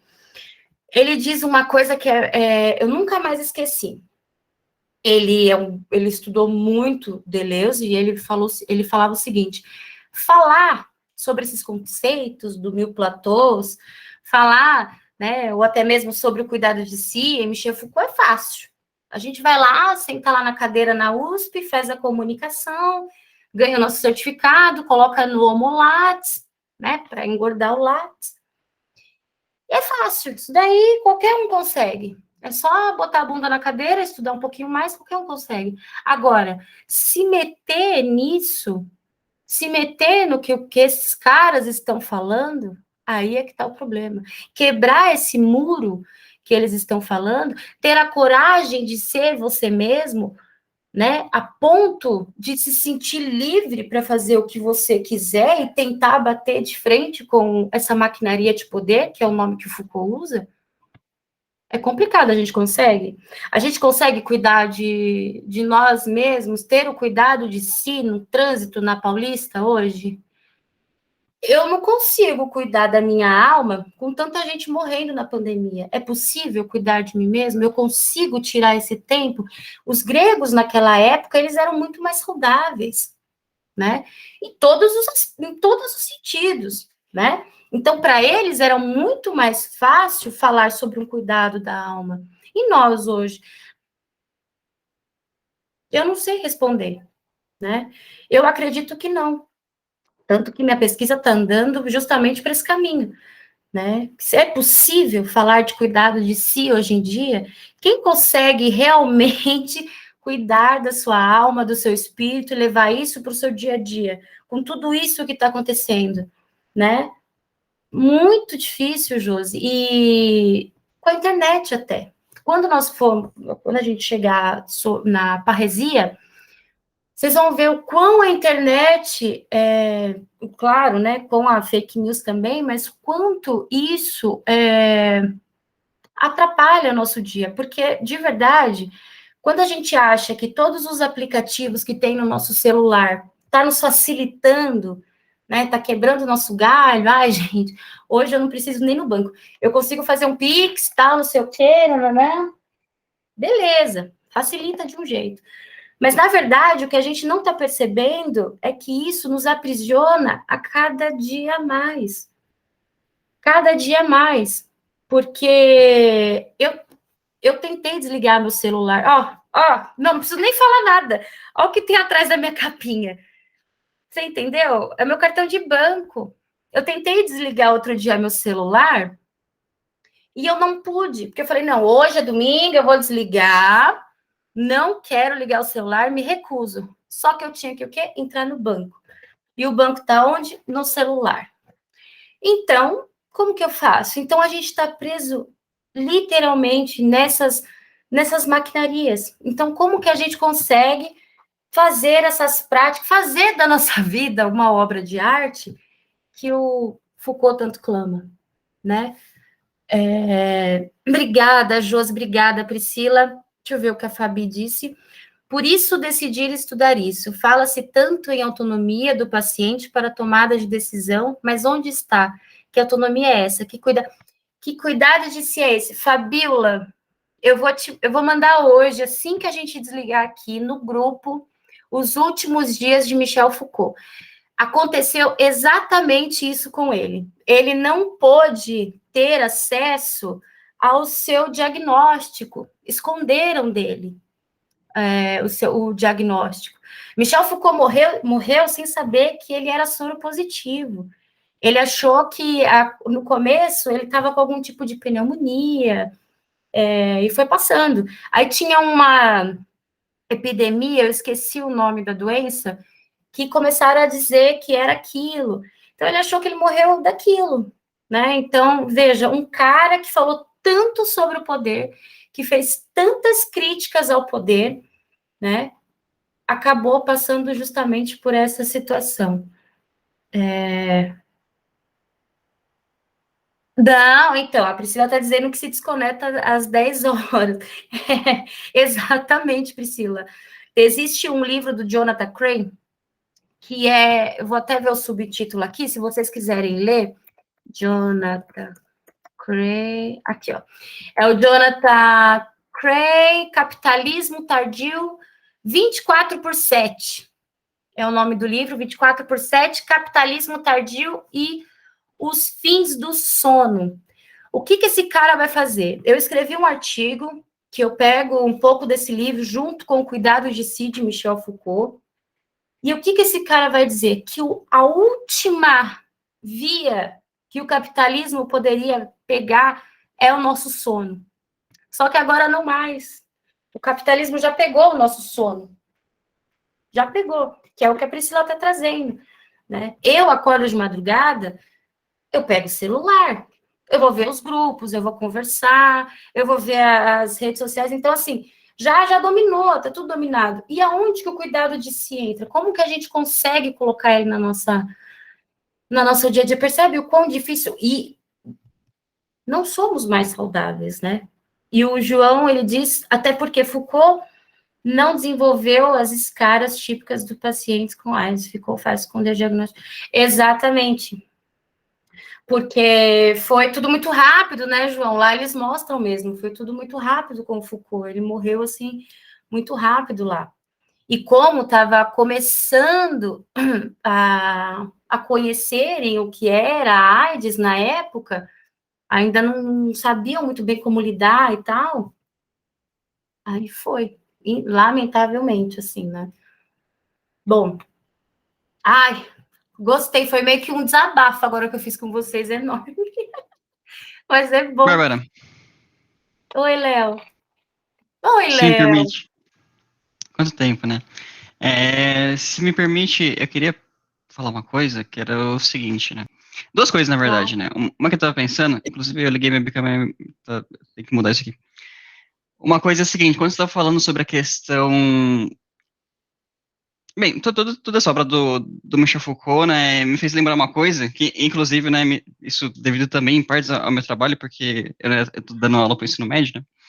De qualquer forma, a gente está passando por esse mês de setembro, e setembro é Semana de Conscientização, Setembro Amarelo, né. Então, prevenção contra o suicídio, né. Eu gostaria de fazer, assim, uma provocação nesse sentido, olha, de que forma, assim, de repente, né, o cuidado de si poderia ajudar, né, de alguma forma, nesse sentido, olha, que forma que ele poderia evitar, né, que as pessoas cometessem suicídio, né?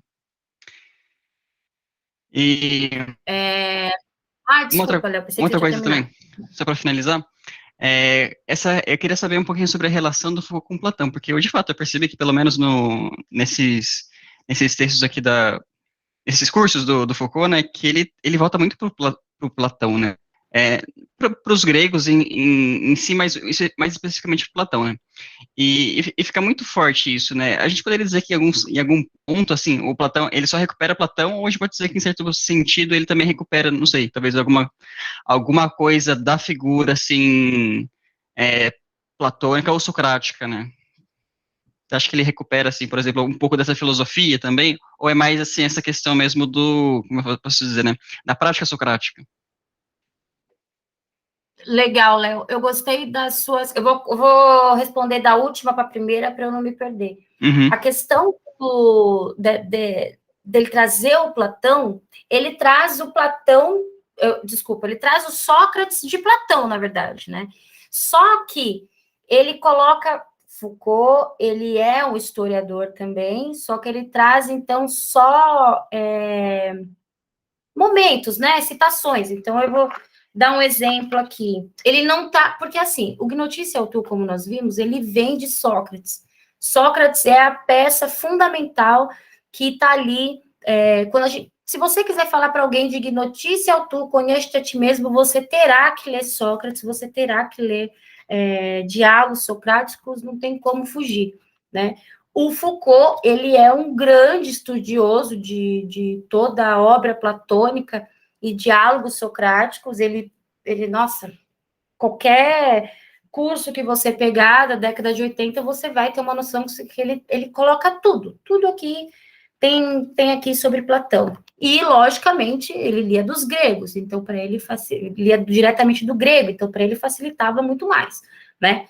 Então, eu queria pegar um trecho para você ter uma ideia do que eu quero dizer. Então, ele vai falar assim, ó, uma primeira passagem encontra-se em 29d da Apologia, defendendo-se, fazendo aquela espécie de alegação fictícia diante de seus acusadores e de seu juiz. Sócrates responde nessa passagem a objeção que posso só descrever. Então, o que ele faz? Ele vai pegando elementos de Platão e Sócrates e vai acrescentando. Mas não, se é que eu entendi sua pergunta, mas não que ele está fazendo uma leitura socrática do preceito délfico ou uma leitura platônica. Ele só vai pegando elementos, assim como ele pega elementos de Sêneca, Marco Aurélio, enfim, e vai colocando para estar fazendo, então, o seu argumento sobre o cuidado de si. Se é que eu entendi, Léo, era isso?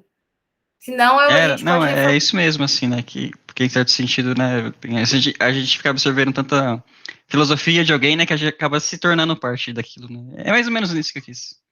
Não, não, mas eu concordo. Agora, o que a gente está fazendo aqui é justamente uma leitura numa ótica Foucaultiana.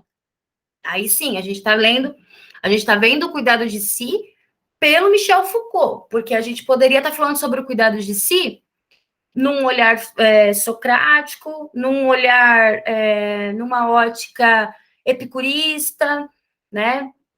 Sêneca, então vários deles, só que a gente está falando de Michel Foucault, e que Michel Foucault comenta sobre todos eles, então é mais preferível, né? E sobre a sua primeira pergunta, você queria falar alguma coisa, Léo? Acho que o seu microfone abriu, eu te cortei. Pode falar. Não? Então. E sobre a sua primeira pergunta, de como pensar o suicídio a partir do cuidado de si, eu acho que essa pergunta ela vai ser respondida na próxima aula, porque eu vou falar, mas assim, obviamente eu vou falar agora, mas eu acho que ela vai ser mais respondida na próxima aula, porque eu vou falar mais sobre isso. O que Sêneca vai dizer? Que para a gente pensar a vida, sobretudo, precisamos pensar a nossa morte.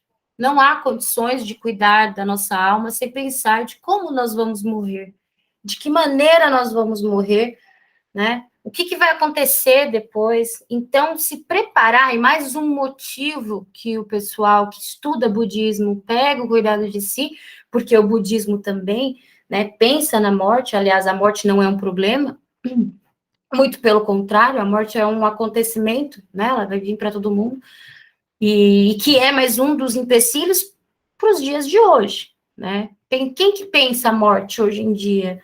Né? Quem que é capaz, quem tem a coragem de pensar na sua própria morte, né? De como vai ser, será que eu vou estar dormindo, será que eu vou estar acordada, como que eu queria, acho que é a pergunta central, como que eu queria morrer, né? Estou disposta a morrer, aliás, né? Porque a gente tem que estar disposto a morrer, né?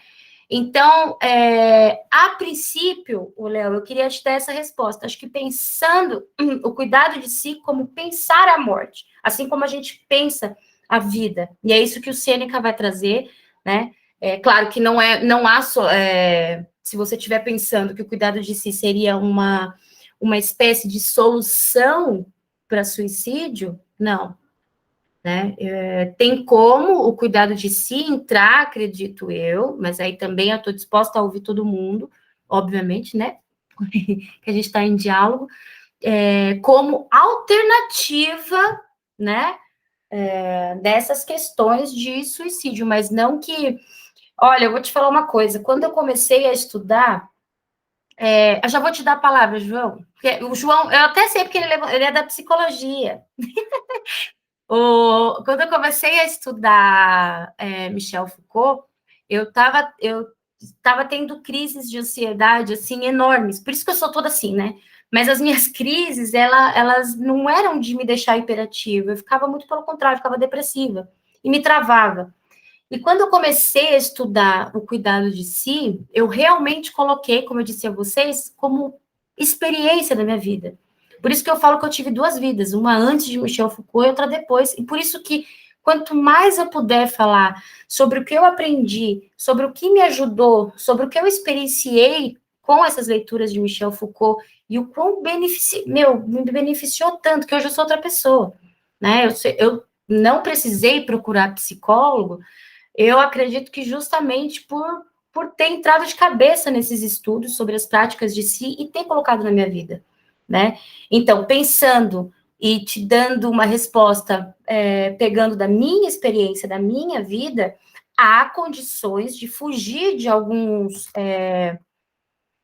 não vou dizer de depressão, porque eu não cheguei à depressão, mas né, de ansiedades e tal, assim, que tem no dia a dia, com o cuidado de si, com essas práticas de si. Comigo funcionou. Claro que são questões subjetivas, né, particulares, mas solução para o suicídio, não. Agora, pode ser uma alternativa, uma outra via. Se é que eu te respondi, Léo, mas acredito que na próxima aula eu tenho certeza que com Sêneca, que eu vou trazer, e aliás, se vocês já quiserem ler, eu já vou te dar a palavra, João, um livro que se chama deixa eu ver se já tem até aqui, ó.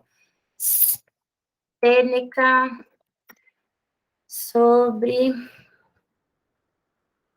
O livro se chama Sobre a Brevidade da Vida. Vou ver se eu acho aqui em PDF, vou colocar aqui o nome para vocês, mas é do Sêneca, e o nome já diz, né? Vai ser aí, Léo, que eu tenho certeza que eu acho que você vai conseguir, eu não sei se você quer levar isso para os seus alunos, mas eu acho que você vai conseguir fazer algo bem legal, que é esse livro, Sêneca sobre a Brevidade da Vida.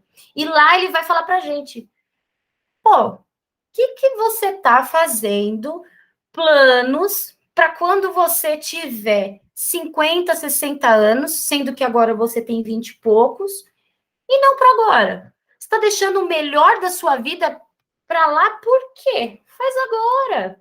Ai, mas são planos financeiros, vai fazendo agora, né? Porque é lógico, naquela época não tinha essa coisa, né, de liberdade financeira, não tem nada disso.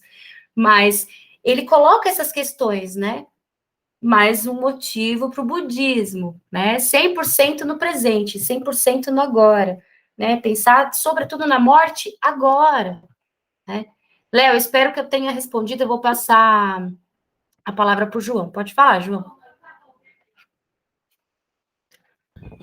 Então, Léo, tem três coisas que eu pensei aqui, cara, enquanto você estava falando, enquanto a Bárbara estava falando. A primeira coisa que eu vou falar não é tão assim, tão importante, mas assim, tem no budismo um conceito chamado Nirvana. Eu estava dando uma lida sobre o Nirvana dentro do dicionário do Abagnano, dicionário de filosofia do Abagnano, e ele descreve o Nirvana como sendo a sua suspensão por um link com o mundo. Você perde o seu link com o mundo, você perde a sua conexão com o mundo, e aí você, então, não sente mais vontade, você não tem mais aquela vontade de estar vivo, justamente por você ter perdido esse link. Você viveu tudo que você precisava, então você não precisa mais do mundo, então o seu corpo ele pode ser descartado. É o primeiro comentário. O segundo comentário é uma indicação, na verdade, sobre suicídio. Eu tenho um professor que ele é suicidólogo, o Lúcio, ele dá UFES aqui da filosofia, está fazendo pós-doutorado agora lá em Minas Gerais. Esse texto é um artigo que ele escreveu conceituando o suicídio, dando um conceito de suicídio. O nome do artigo é No que é preciso crer para ser um suicidário. Eu vou até colocar aqui no chat. Então, nesse artigo, ele diz que os suicidários, né, eles têm uma crença em comum. Essa crença é de que a vida não vale a pena ser vivida. Se você quiser abordar isso com seus alunos de forma a prevenir o suicídio, eu não concordo muito com isso, porque assim, eu sou meio que a favor do suicídio em alguns pontos, né? Não sou 100% a favor do suicídio, mas também não consigo ser 100% contra o suicídio, justamente por essa questão do cuidado de si, de entender que uma hora ou outra a vida vai terminar, e eu prefiro terminar minha própria vida da forma que eu escolhi, na hora que eu escolhi, no lugar que eu escolhi. Então, aí o que ele diz nesse artigo é basicamente o seguinte: se você quer, de maneira eficiente, prevenir o suicídio, você não ataca o corpo da pessoa. Você ataca essa crença de que a vida não vale a pena ser vivida. Porque existe essa questão paternalista, né, de que o suicida, ele não entende o que ele está querendo, ele não entende o que ele está fazendo porque ele está doente, ele é um doente mental. A maioria das vezes o suicidário não é um doente mental. Inclusive, nesse artigo, o Lúcio, ele descreve o suicídio descartando a possibilidade de um doente mental ser suicida. Porque para ele, o suicida ele precisa de ter consciência do que ele está fazendo. E o terceiro comentário que eu ia fazer, eu esqueci. Era isso, Bárbara.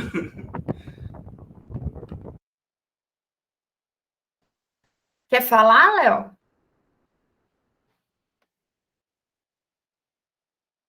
Não, tá bom, gente. Eu agradeço aí as referências, vou dar uma olhadinha com calma depois que... É bastante... Eu adorei, João. Obrigada. Fala, Marcelo.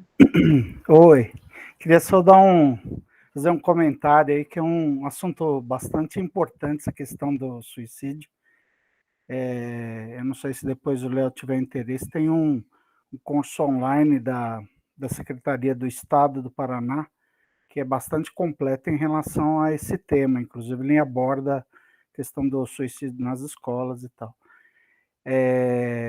Uma coisa que é importante, assim, tem muito mito, né, a questão do suicídio. E quando o cuidado de si não é ligado somente à pessoa, né, é o cuidado de si, o cuidado do outro, é o cuidado do mundo, né, então existe aí uma completude nesse aspecto.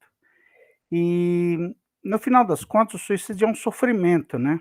Então, no final das contas, a primeira coisa a se olhar. E esse sofrimento, muitas vezes, ele não tem palavras, você não consegue dizer o porquê. E, estatisticamente, assim, grande parte, chega a ser 90% das pessoas que têm algum tipo de ideação, podem ser dissuadidas a partir do momento que elas podem falar. Então, o sofrimento, ele é uma questão que precisa ser expressa, né? Se expressar no mundo. Então, se conhecer a si mesmo, né, tem a ver com essa possibilidade de você se expressar no mundo. E quando isso não é possível, existe uma saída única, que é uma coisa terrível, que é uma dicotomia. Ou eu consigo viver desse jeito, ou só posso morrer. Então, assim, essa ideia, quanto mais você se conhecer, né? E aí entra nessa... Quanto mais você se conhece, mais você vai poder saber as oportunidades e criatividades que você pode produzir, né? Além dessa saída finalista, né? Então, a coisa mais importante, e às vezes é até interessante, assim, é você fazer uma análise sua. Bom, se eu tiver uma ideação suicida, o que eu procuraria para pedir ajuda? É a mesma coisa que acontece com os jovens, com todas as pessoas, assim, criar um espaço onde eles possam entender que é necessário e é possível e se deve pedir ajuda, que não é um sinal de fraqueza, não é um sinal de redução, quer dizer, encarar esse sofrimento é uma possibilidade de se conhecer. E é aí que eu acho que entra essa junção de cuidar de si. E esse ciclo que a Bárbara falou que é lindo, né? Você se conhece, você se cuida, e você se cuida e você se conhece mais. E esse ciclo é que entra nessa questão. Se eu me conhecer, eu vou ver outras alternativas para poder criar em relação à expressão desse sofrimento, e também a criação do cuidado de si são as relações que eu estabeleço. É importantíssima a relação dos círculos sociais das pessoas, para que elas possam pedir ajuda. É importante, porque suicídio já é a terceira causa-morte, então a gente precisa realmente tomar bastante cuidado com isso, ser cuidadoso, mas enfrentar, né? Dizendo com esperança, né? E tirar a desilusão e falar assim, olha, você pode pedir ajuda e dar as condições para isso, né? Eu acho que cuidar de si tem tudo a ver, tem tudo a ver. Principalmente com esse ciclo que a Bárbara comentou, isso eu acho que é importantíssimo e legal, Léo, que você está preocupado com esse tema, super importante, viu? Marcelo, que bom. Léo, você quer falar? Não, só agradecer o Marcelo, né, pela fala, até porque eu acho que, assim, às vezes passa, né, um pouquinho, assim, da gente sobre algumas questões importantes, assim, sobre forma de tratamento, né. No geral, né, como lembra o João Paulo, a gente vê como um problema, não necessariamente pode ser um problema, acho que tem alguns casos que realmente talvez faça sentido, né, até se a gente for levar, por exemplo, naquele caso, assim, sobre aquela discussão sobre eutanásia, né, tal, né, quando a pessoa quer, ela decide, assim, por ela mesma, né. Mas bem, de qualquer forma, né, obrigado aí, né, é sempre bom, né, buscar algumas formas, como que a gente pode, né, como que a gente pode dialogar sobre isso, como que a gente pode, de repente, levando em consideração que isso, assim, né, se manifesta como um problema, como que a gente resolve, né, e daí aí que a gente chega na parte que a galera começa a se enroscar, né, a gente não sabe o que faz, né, porque a gente não tá acostumado não sei, né, talvez, assim, falar, não tá acostumado, assim, né, ter cuidado não tá acostumado a se amar, né, de repente. Mas bem, é isso, gente, obrigado. Então eu vou olhar com carinho aí as referências que vocês passam. Perfeito. Só para fechar eu trabalho na linha da psicologia analítica, e Jung ele fala assim, que quando você deseja a morte, na verdade você quer a vida. Na verdade é justamente o oposto, você quer ir para a vida, mas isso está sendo expresso a partir dessa expressão de morte. Então, quando olhar para uma situação dessa, eu falo assim, olha, no fundo ele quer viver, e só precisa de criatividade para expressar isso aí. Parabéns, Léo. Puxa, que legal. Cara, eu adorei te ouvir, porque, aliás, vocês três, porque isso dá uma abertura muito grande ainda para a próxima aula. que a gente vai falar exatamente do que o Marcelo trouxe, que é sobre a escuta, né? Claro, antigamente existia, e aliás, que dentro dessas práticas de si, justamente esse movimento de escuta. O Michel Foucault vai trazer, que eu não me recordo, mas eu vou trazer direitinho, se é o Epicteto ou se é o Epicuro, que vai dar o nome de tagarela. Então, o tagarela, ele fala o tempo todo, e ele não escuta, ele não dá abertura, nem para ver o que está acontecendo, não dá tempo de assimilar. E hoje em dia, isso ele falou naquela época, hoje em dia é tão decorrente que ninguém mais escuta ninguém, então por isso a quantidade de procura a psicólogos. Veja, o diálogo que eu trouxe de Sócrates e Alcibíades é exatamente esse diálogo de escuta, dessa troca de conselhos. Olha, eu pretendo fazer isso, Sócrates, tá, mas você vai fazer isso por quê? E Sócrates alertava ele diversas vezes, olha, você está disposto a me ouvir até o fim, sem me interromper em nenhum momento, porque eu vou falar pra caramba. Ele fala, não, eu prometo, eu vou te ouvir. E ele vai falando e vai mostrando para Alcibíades cada vez mais o quão errado ele estava. Só que, claro, fazendo com que ele mesmo respondesse. Sócrates, obviamente, né, com toda aquela maiêutica, nunca falou, você é. Não, você acha que... O que é o homem? O homem é isso. Não, o que é o homem? O homem é isso. Não, o que é o homem? Até você realmente conseguir pensar, não vou dizer corretamente, mas ter uma capacidade intelectual mais avançada, né? Então, esse é o ouse saber. O Marcelo trouxe essa questão da escuta que eu achei, assim, essencial. Hoje ninguém mais ouve ninguém, né? Eu acho que é um dos grandes pilares até para... Não é nem questão de... Às vezes a gente tem vontade de falar com a pessoa, né? Algum problema que a gente tem, né? E as pessoas... Eu já ouvi tantas pessoas falando assim, tô com tanto problema, vou pegar mais um para mim. E aí você, né? Aí eu vou chamar um psicólogo, então, porque eu preciso falar. E às vezes só numa conversa com um familiar e um amigo, que é o que eles anteriormente faziam, né? Existe a carta a Meneceu, de Epicuro, que ele comenta, eu quero casar, né? E não, sim, não tirando Priscila, não tirando vamos colocar o nome, né? Validação dos psicólogos, imagina, são necessários e muito, né? Mas eu digo assim, que antigamente não existiam, né? Isso eu digo na época, né, da Grécia Antiga. Mas eles faziam esses movimentos de ouvir. Antes eles colocavam até um banquinho na praça e lá eles ficavam sentados para justamente ouvir. Então a pessoa queria conversar, ia lá, sentava com ele, ficava conversando e tal, não sei o quê. Isso os sofistas faziam, né? Mas é isso. Gente, são 9h34. Eu adorei a aula de hoje. Não sei se vocês gostaram. Eu gostei muito. E se vocês estiverem satisfeitos, ou se vocês quiserem fazer mais comentários, tiver mais dúvidas, ou dúvida de texto, algo sobre qualquer coisa, estou aqui à disposição. Mas se vocês estiverem satisfeitos, a gente pode encerrar. Minha voz hoje, tá, gente? Eu tô até com chiclete, mas tá falhando muito. E aí a gente pode encerrar e eu envio para vocês todas as referências que eu prometi. Eu já vi que acho que João também já enviou, né, João? Quem tiver um inglês bom, nos prometa que vai fazer uma leitura e nos resumir esse livro, por favor. Eu não sou do inglês, mas quem tiver, fique incumbido, tá bom? Então é isso, se vocês se derem por satisfeitos, eu vou encerrar a gravação agora, antes de vocês saírem. Não, mas também...